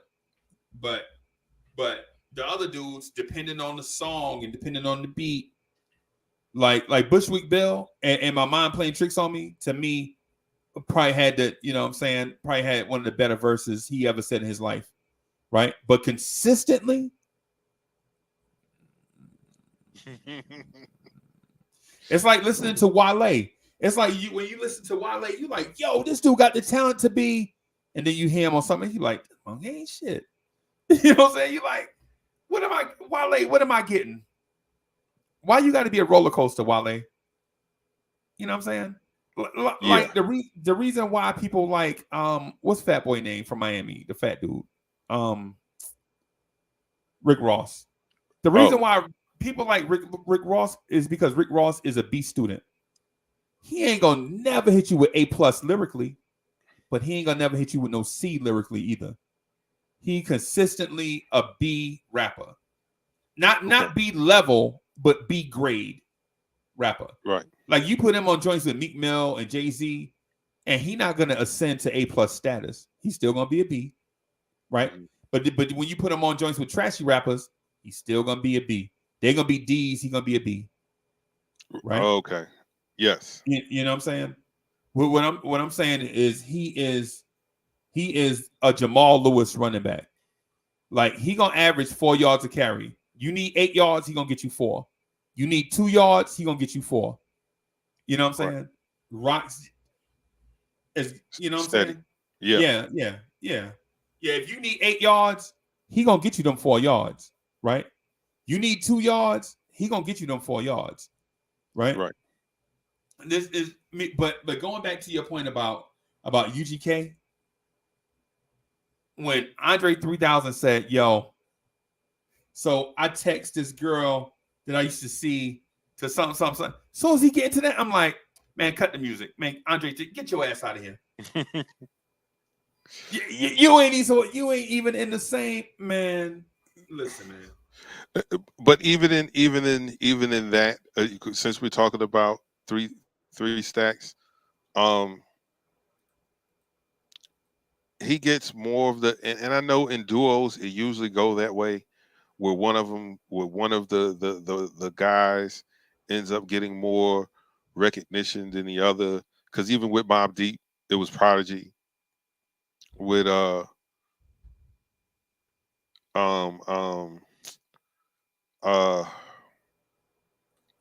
on the tip of my tongue.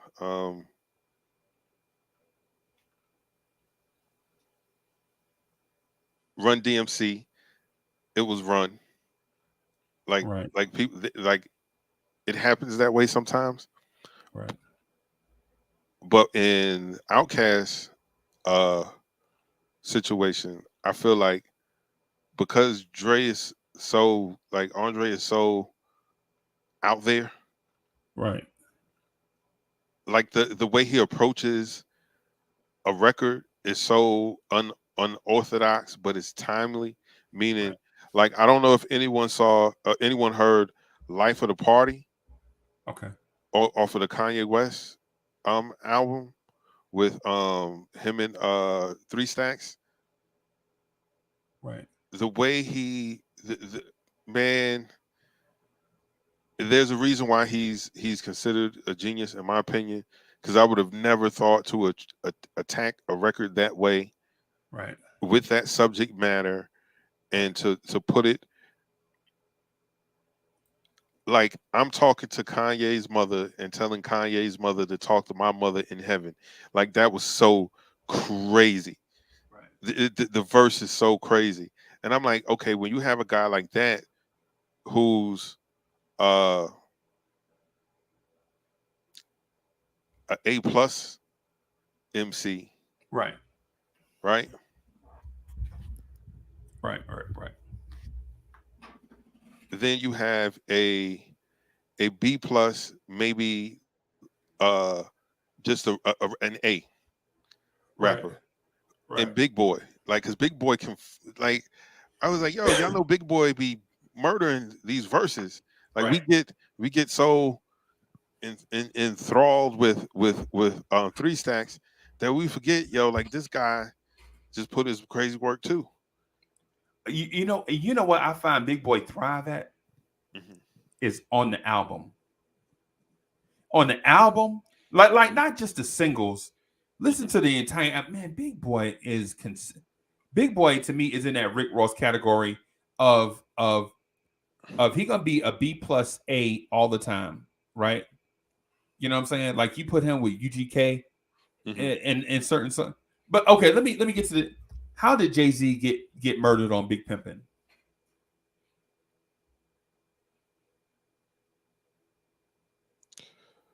There's a difference between swagger and cool.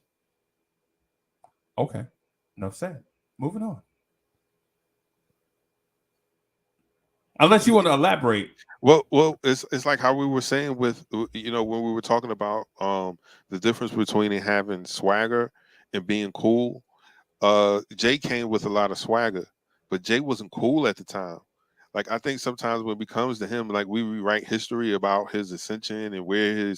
where he really was. Right. UGK didn't need a Jay-Z feature. Right. They were still UGK. Yeah. Jay-Z needed a UGK record to get his cool stamp because Right. there was an audience that he was never going to crack Right. And that's because Dirty South. Jay-Z does not Dirty South is not Jay-Z friendly, y'all. no, In case y'all don't know. And to an extent, maybe Nas either in a certain way, but it's not because Nas can't. It's yeah. I feel you. I feel you though. I feel you. right, no, it's just that's why you have you see in these interviews with certain rappers from the South, when they bring up Jay-Z's name, they're like, wait a minute, we ain't rock with no Jay-Z like that. Right. Everybody thought Trick Daddy was being disrespectful. They thought who else said it?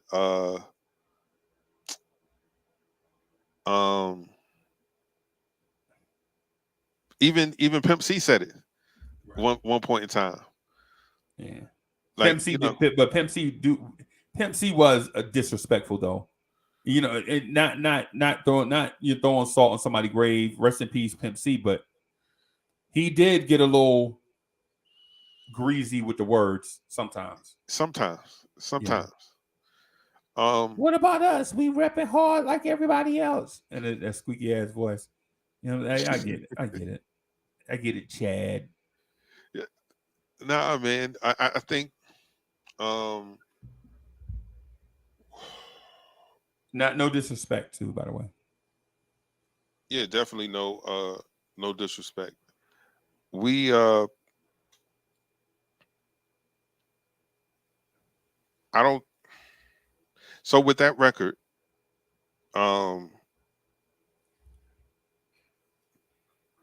as much as people want, as much as the mainstream media want to say, "Oh, well, you know, if they didn't do that record, you know, that wouldn't have gave UGK that crossover appeal."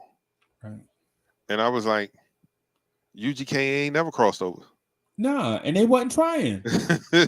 They were the Underground Kings. Did y'all not know the titles of their last cover? Underground Kings. They Yes. know who they were. They knew what Right. lane they were in, and they were the captains of that ship.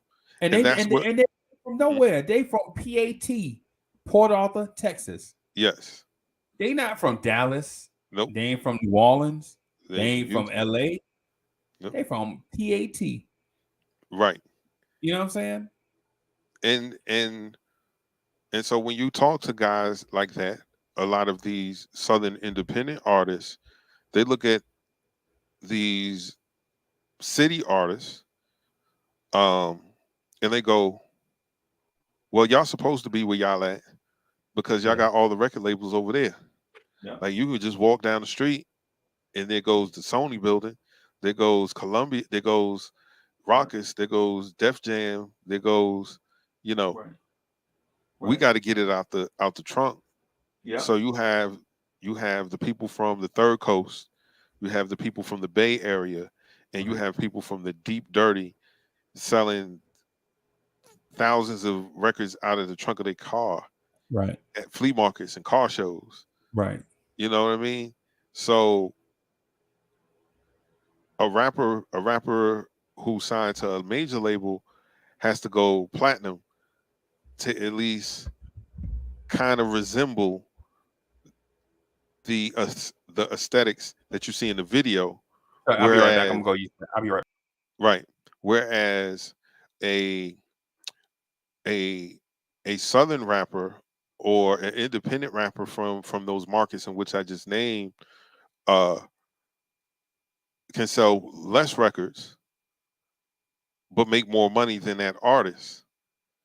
And you know, when you constantly step on someone's neck or saying how they, you know, because you know they don't have the numbers that you do, or they don't even rap the way you do, somehow they're inferior. That's how you get, you know, 3 Stacks saying what he said at the Source Awards. That's how you get a switch in hip hop. And we watched Atlanta in the South rule it for 20 years.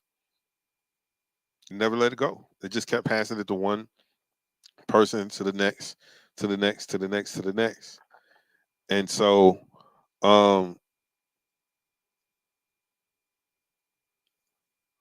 I just need to sound good on this beat so that I can eat. Literally sell this out the trunk of my Cutlass or my Monte Carlo or this U-Haul and make cream. And then I'm on the road doing it again. So these guys' grind and work ethic was way different. And they felt like that was the thing being disrespected. Hey, you might not like my music, but you can't knock my hustle because I'm out here grinding. You know what I mean? Like Master P couldn't. I wasn't the biggest fan of his rapping style, but there were people in No Limit, Like so when people thought of No Limit, they quick to think of P and Silk and C Murder and Mystical to you Right. know, but he couldn't rap. He was a worker. Yeah. He was a hustler. Yeah. And he just kept pushing product until something caught. Right. But when people talk about No Limit, they can't rap, and I'm like, nah, they had rappers over there at No Limit. Right. And personalities too, because Master P was a personality. Well, Yes. your person, you know, look at my man from Griselda. What's the dude that be putting out albums from Griselda? He can't rap. Oh, the Flea God.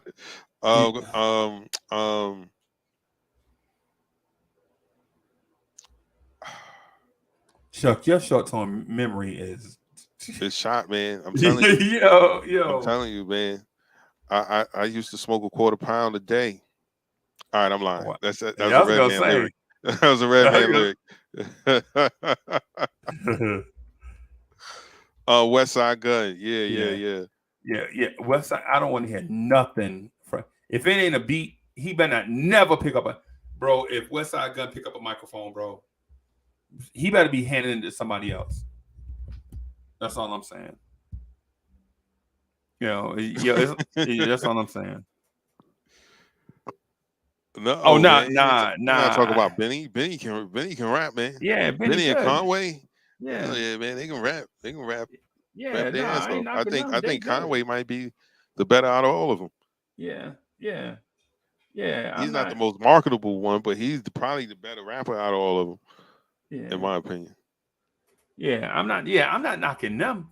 I'm saying Westside Gun better not never. He might not even do a mic check.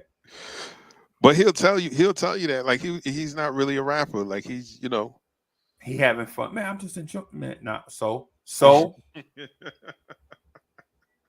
what, man? Man. Don't. Yeah, because it's too many rappers on the street that are talented that can't catch a break for a dude that has no talent to be. Thank you. For a dude with no talent to catch a break because of blah blah, right? It's the reason why I'm mad at. Well, right now you don't even have to be. It's more popularity, because people aren't even putting out full songs because they don't have the artistic creativity to do so. Right. Like a minute and 30. That's like that was an interlude. Used to be, yeah. That's a song. Yep. And so people are like, oh well, they're trying to get in the algorithm. So if it's a minute and something, you got to play it a bunch of times over and over and over and over. And I'm like, okay, well then that takes away from the integrity of music. Because if all you're trying to do is trick the system and getting paid, cheat code, right? Then that's not you're not an artist, right? You no, I take that back. You are an artist. You just got to put a con in front of that. Yeah, basically, And con artist. Yes. And what happens is these guys feel like, no, okay. The generation of people that are being pushed to the forefront as the new wave or next generation of hip hop, of rap, not hip hop, of rap. Yeah. They are, what's the word?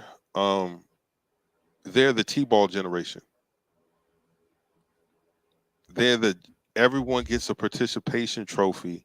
Right. That's why when you tell them they stuff sucks, the first thing they tell you is how much money they made, how much money they getting, and all that. And I was like, yeah, it doesn't matter. You still suck. Trash. Right, because they can't even master the art. So the thing is with Master P and a bunch of rappers is to get in the game. Like say for instance, you do a track and you like, Uncle Freeze, you got to get on it. I'm like, I don't know how to rap. Yo, you got to get on it. I don't know how to rap. Just do the 1-2 style. Just 1-2. Just 1-2, 1-2, 1-2 all the way. And at least you'll be respectable, right? Because if I try to go in like Most Def, you know what I'm saying? And try to Right. get, I'm gonna be a laughing stock, right? Because Most Def can make words rhyme backwards. You like, yo, what the heck? Oh, that was fire. You try to be MF Doom? Like, what? Trying to be the Jizza? Nah. You know what I'm saying? But if you do 1-2, 1-2, it's what you learned. It's what you learned in first grade. Write your mom a poem for Mother's Day. Roses are red, violets are blue. Trees are green. I love you. You know what I'm saying? Yeah. 1-2, 1-2, 1-2. 1-2, 1-2. Yeah, you know what I'm saying? And so yeah.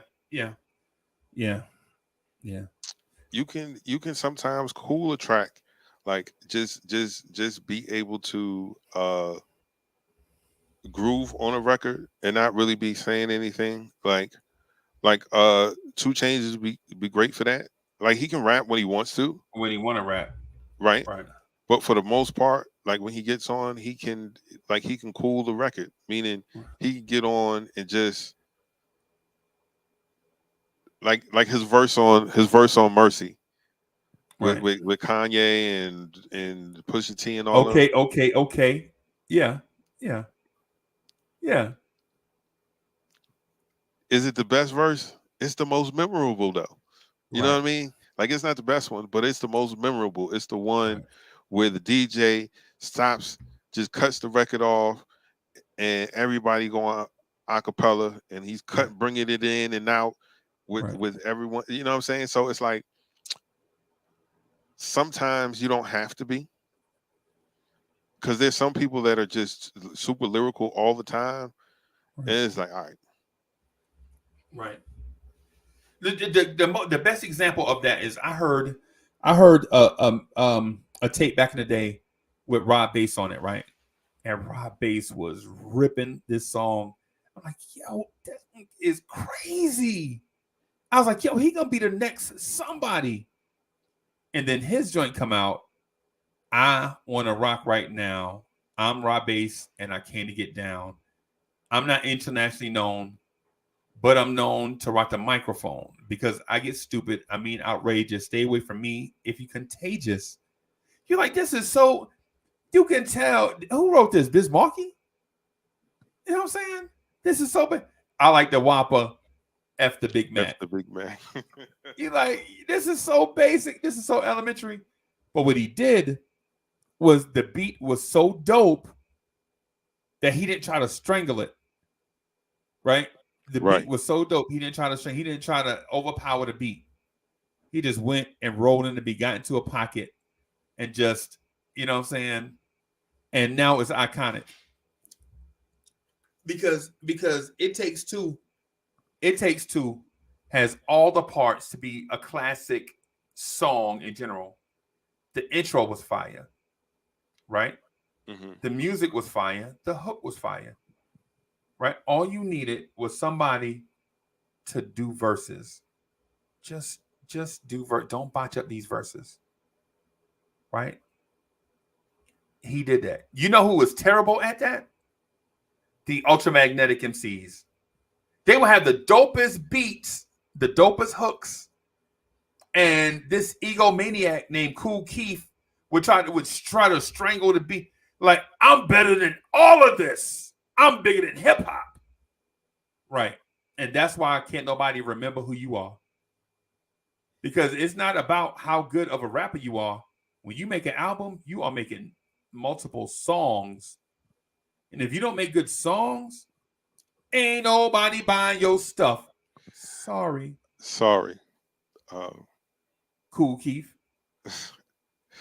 You could put Cannabis in that category as well. Yeah. He was one of the, I know, since his battle with Disaster and him, you know, in the public eye losing to LL Cool J, which he didn't. No, Second Round Knockout is one of the greatest diss records of all time. Yeah. all time. Yeah. It's in that category with No Vaseline and Ether and Hit 'Em Jack the Up. Ripper. Jack the Ripper. Jack Jack the the Rip. Ripper. Yes. Like it's when I heard it, I was like, L has nothing Right. to L was respond to washed. this. L was washed right then anyway. He was, but it was the machine. It was the machine behind him that made it look like it was lopsided because he came back with a record. You know, can I buzz? Yes, you can. No, you can't. No, And he that ain't also the came record. out with Rip the Jacka. Remember Rip the Jacka? Ripped it. Oh, but wasn't that the who's he going at? Jay-Z. Who else was on his hit list at that time? Yeah, he.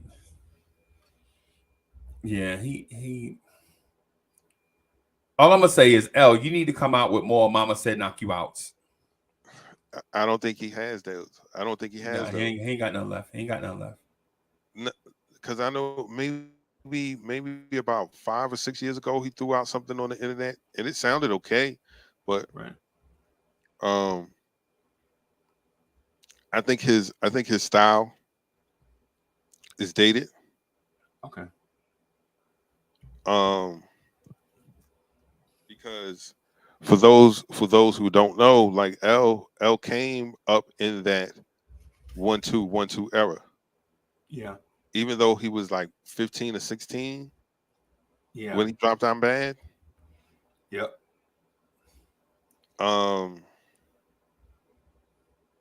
He said, I annihilate punks, cut them up in chunks. Your girl saw me and your ego shrunk. And he said, I was like, okay. I hear you, young fella. Young fella. Yeah. He's a lion. Yeah, man. But all lions get older. And then there's a new one on the block. And you know what old lions do, bro? You know what old lions do? This is something that I be trying to tell people with your big bad self. You could be 6'8", 280 pounds, pure granite, right? Old lions die alone. Old lions die alone. That's what happened. Old lions don't get a great send-off party and get put into retirement. They die alone as the wounded warrior. Right. They protect their place in a pride until they can no longer protect their place in the pride, and then they die alone. So you could be 7 foot, 300 pounds of pure granite, hands fast as lightning. One day, you're not gonna be that. You know what I'm saying? One day you're not gonna be that, and it happens to everybody. It happened to Rakim. Rakim can't get on these tracks with these young fellas now and be relevant. Big Daddy Kane. I think he could. No. I think he could because that's kind of sort of his Kane or Rakim? Kane. No, he washed. He trash. I don't know about that because with that verses, I was like, oh, Kane might have another couple of songs. I don't know if he got a whole album, but I can definitely hear a couple of singles with him because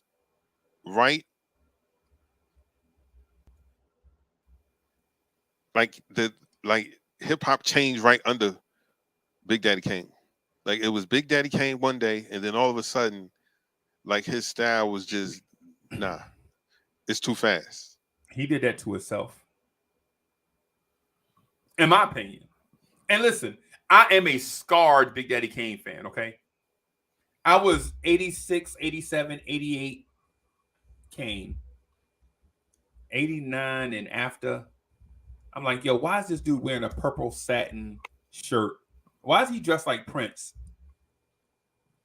Why is this dude doing songs with the Dramatics or the Barcades or whoever he did this song with? And then he tried to flip back to the Boulevard Kane, and I was like, how you get a record deal? Oh, don't do that. Don't do that. That's Kane. That's a Kane song. How you get a record deal? That's a Kane song. It was dope. Okay. I thought you were saying after seeing that, you was like, how he got a deal? Like, nah, man, don't do that. That was a Kane. That's a Kane song. Right. How you get a record deal? And he went in, he was rapping, and I was like, that ship is sailed, bro. That ship is sailed. Like he did the joint in the PJs. Yeah. That was cool. But that ship is sailed. Because now I'm listening to the dude say, Craig Mack, 1,000 degrees. You'll be begging, please. You'll be on your knees and you'll be burning, begging, please. Brother, freeze. You know what I'm saying? Yo, you can't do that, bro. You can't switch up your style and think people gonna follow you. You got to be loyal to your fans, man. I'm gonna go chase these dollars over here. Okay, go chase them. Somebody else will fill your spot. But I think it's important as an artist, even in the beginning, to because artists don't take risks, they can never step outside the box. And when they do decide to step out of the box, it's out of desperation and not out of creative curiosity, if I can phrase it that way. Because if they only know you for one thing, yes, when you do something different, it comes off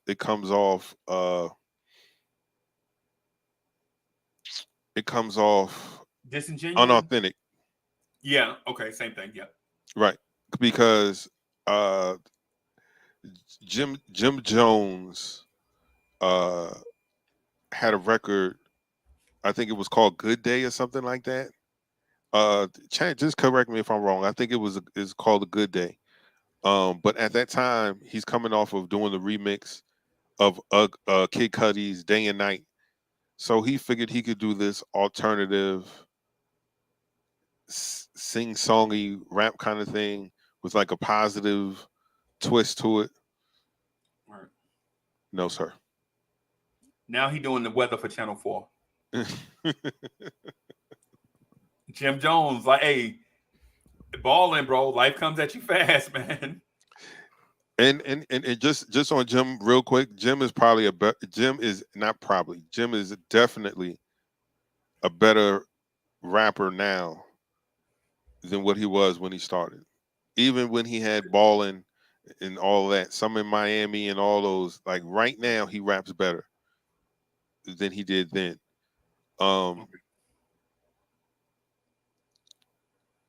But I brought him up was just to your point that when you try to go do something different, like you've been making all these hardcore records all the time, never once trying something or throwing something on an album that may be a little bit different, just so sonically people can hear something different. Because right. after Illmatic, everybody wanted every Nas album to sound like Illmatic. Illmatic too. Yeah. Right. Yo, you better get Premier, you better get Large Pro. Like they've been screaming for Q-Tip, a reunion album like that for like 30 years. 30 years, yep. And it's like, how does an artist grow if you just want them to do the same thing over and over? So I believe that what record labels are doing now, like, oh, this is what y'all want to hear over and over? Okay, we're going to keep giving it to you. And we're just going to go from Little Bottle to Little Cap to Little Knee to Little Elbow to Little Sky to Little Brown to Little Ground to Little Yellow. And it's all going to sound the same. There's going to be no variation. Right. Right. I ain't going to lie to you, Chuck. I saw the successful transition from album to album and from group to group. I'll give you an example. The producer for a group called Stetsasonic was this young boy named Prince Paul, right? Dope. This young fellow, Prince Paul. People don't even mention his name. That's why I want to have this conversation with you about Premier being on this Mount Rushmore that's so high in the sky that can't nobody even see it. And all these other dope producers is out here and nobody give them credit. When I said Prince Paul just now, people were like, "Oh yeah, him." You know what I'm saying? Right. When you say Prince Paul, oh, I forgot about Prince Paul. You know what I'm saying? But you say DJ Premier, oh, you can't. Oh, Prince Paul, DJ Premier, you can't say nothing bad about DJ Premier. He the GOAT. Really? But the point I was getting at, Chuck, just real quick. Prince Paul went from a super hardcore group in Sonic to them weirdo boys from Long Island. Yeah. You know what I'm saying? Yeah. And he was dope in both places. Dope. You Both know what I'm places. Yeah. Well, but that's what happens when you dope. It doesn't matter. It doesn't matter. On the surface, right? It sounds like what you said was blasphemous, right? Oh man, DJ Premier is overrated, and you're like, overrated? Yo, this guy deserves all of the accolades that he's getting. But you make a great point of there are a lot of dope producers that don't get that look that probably has just as much right hip hop currency and impact. Yeah. Right. I do, and I know this is going to sound wild. I do think Dre is overrated. Yeah, just put, like, even I'm going to put Timberland's pop years in that basket. Okay. I'm not talking about the stuff that he was doing with Missy and Devontae in that basement. Crimea River. Yeah, like the Crimea River and all that stuff. Here's the truth of the matter. Timberland didn't produce a lot of that stuff. A lot of that stuff was Danger. Okay. A lot of that pop stuff was Danger. And Tim gets the credit. Just like a lot of Dre stuff was a collection of people from 1500 or Nothing to Battle Cat to Quick Those. Which Battle Cat are you talking about? Old man, you talking about Old Man Battle Cat? Old Man Battle Cat. Okay. What's Battle Cat's real name? So I like because he's produced, like, Battle Cat's produced for a lot of people, and then when you go back and you listen to his production, you're like, oh, that's what Dre was getting that sound from. Because Battle Cat is a musician. Okay. You feel me? Like, he's a musician. Like, he plays instruments, whereas some of these guys have been getting over with names. Yeah. And it's other people actually doing the production. Okay. Like,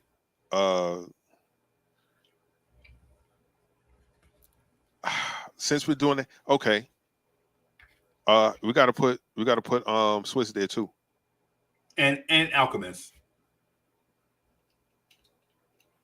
And Havoc. In my opinion. They deserve, I think Alchemist deserves some credit. A guy named Ninth Wonder. Some credit. Absolutely. Some credit. Hold on. Okay, let me back up. Now, what I was saying about Swiss, you need to put Swiss in that category because Swiss wasn't making a lot of beats after a certain point in time. Oh, you talking about a different category. I was just talking about credit. Okay. All right, yeah. Havoc, absolutely.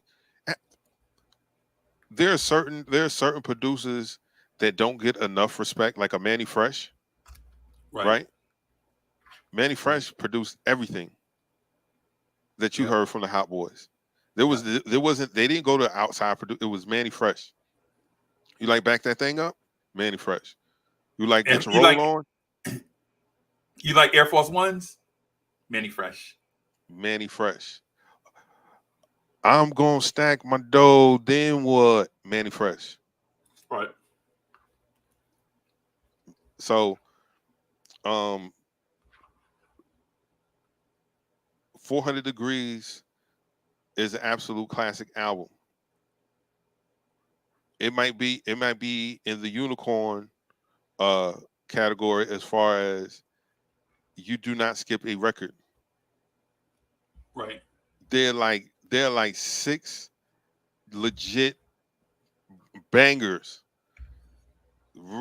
bangers on that album. Right. Chopper City in the Ghetto.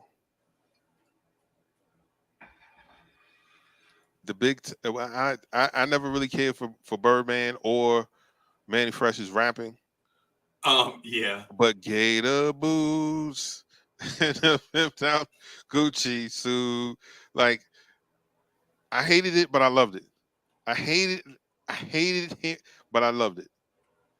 So right, you got the RZA, who produced everything coming out of that Wu-Tang camp. Yep. All of the albums that you say are classics, and that we're saying that are classics, came from this dude. Right. Right? Even the theme, all the way down to the theme of the album, RZA. Right? Yeah.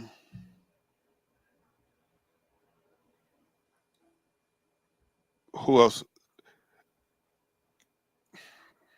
Don't do this, Chuck. Please don't do this. Because when I say their name, you're gonna be mad at me, and I'm like, why are you mad at me? And all it's gonna do is make my point about Pete Rock and DJ Premier Okay. that much more accurate.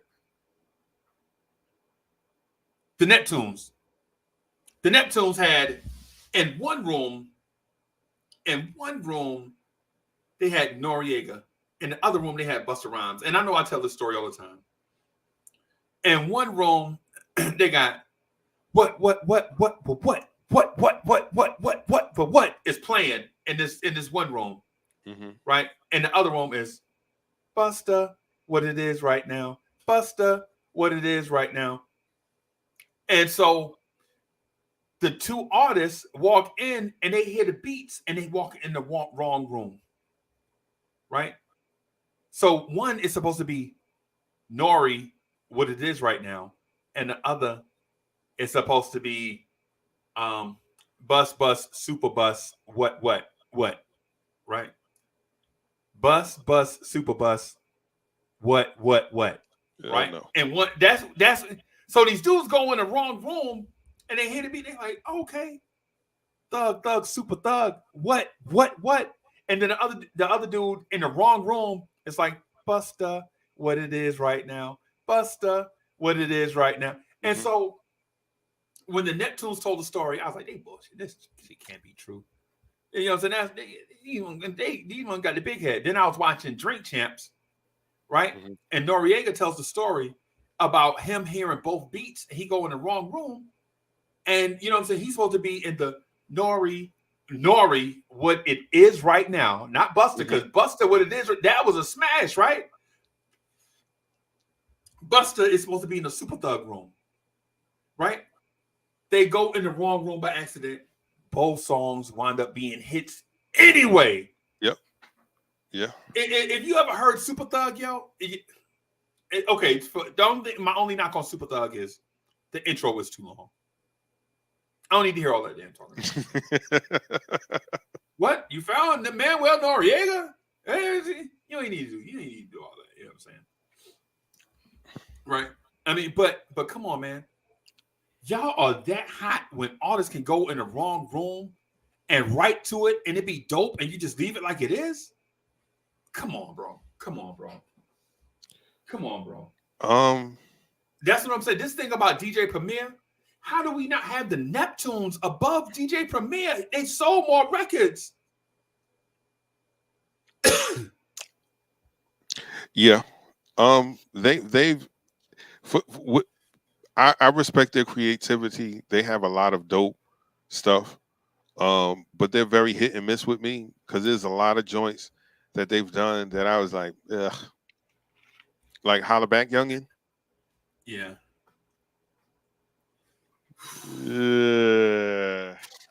They are great. They are great producers, and yes, you would have to put them above. You have to put them above Premier from because of this. Right.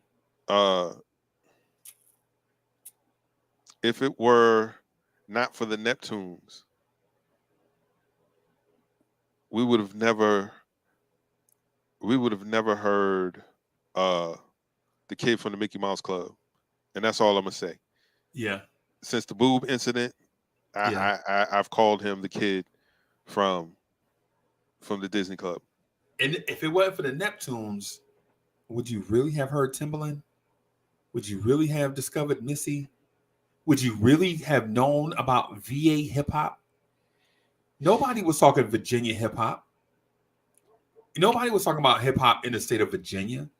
Nobody knew that Pharrell from the Neptunes and Chad co-produced Rump Shaker. Right. And that Pharrell wrote Teddy Riley's rhyme. All I want to do is zoom, zoom, zoom, and a boom, boom. Shake, shake your rump. Shake your rump. Nobody knew that was Pharrell.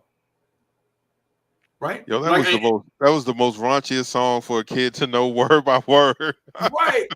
But you knew it. You know it because it was edgy. Now shake it. It was fun and edgy at the same time. Yes. You know what I'm saying? All I want to do is zoom, and a boom, boom. Now think about if the Ghetto Boys had did that song. All I want to do is shoot hot something on your back. That's the Ghetto Boys. You know what I'm saying? They're gonna boo them. They're gonna boo them out of the country. Man, but production. Production, choosing the right people, doing the right music. You know, I absolutely have them. I have them above Premier, and this is because of grinding. Oh yeah, grinding changed how I looked at production. Because I was like, yo, I got to be the most musical. They gonna know, like I can really play these keys. They gonna hit. It was only every drums. instrument. Yeah. It was only drums, and a couple of sound effects here and there. It was only drums. Right. Name another record. It was just drums. Sucker MC, but that was my point. Suck MC by Run DMC. Boom, da, da, da, da, boom, boom, da, boom, da. But listen, I understand your point, and I'm not taking anything away from your point. I said that to support, right? To support your point, because I think the point in general, not just the point that you make, but where you put that point in this conversation is where I agree. Because some stuff you don't need you don't need salad dressing and ketchup and cheese and salt. Some stuff, all you need is the main ingredients. That's it. Right. For it to be dope. That's it. Yes, sir. Right? Yeah, man. Yes, sir. Yeah, yes, man. sir. You ready to talk about some Tom Thibodeau rotations? Yeah, I'm ready. I'm ready to do that, man. I got it. He's actually been pretty good this week with his rotations. I haven't heard anybody complaining about who's getting time and who's not getting time this week. So I guess Tom is on his job. Yeah, man. Yeah, man. The NFL draft is tonight. Oh yes. You doing something for that or? Nah, I gotta be at work, man, at 10. So I ain't doing that, man. I'm gonna do this. I'm gonna wrap up here.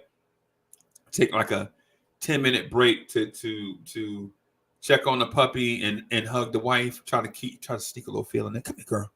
You know what I'm saying? And then do the KMD for 4 hours of straight. But the front office. The front office. Uncle Freezy, the front office. And so I'm like, yeah, I know, man. Ain't nothing we could do but play it one day at a time, you know. Right. So, So yeah.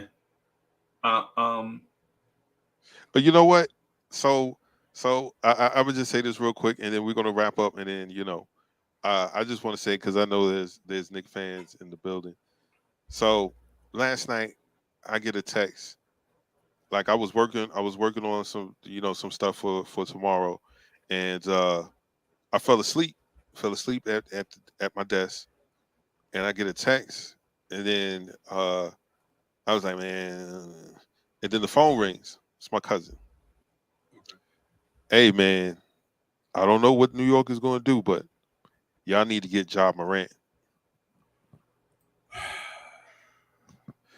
Yo, I'd have been like, get your ass off my phone. yo man, I was like, yo man, you woke me up to tell me that shit. That stuff. Like, man, are you crazy?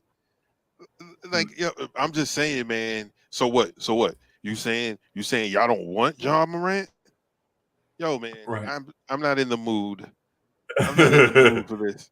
Like my Like, back is hurting. I've been in this chair all night because I fell asleep. And you gonna call me about because of the layup and the dunk, then the layup that you saw. Man, kick rocks till you break both of your ankles. thank you. Thank you. But I was just like, dude, what are we talking? I need somebody. You got to get somebody. I mean, yeah, man. Like, good night. Click.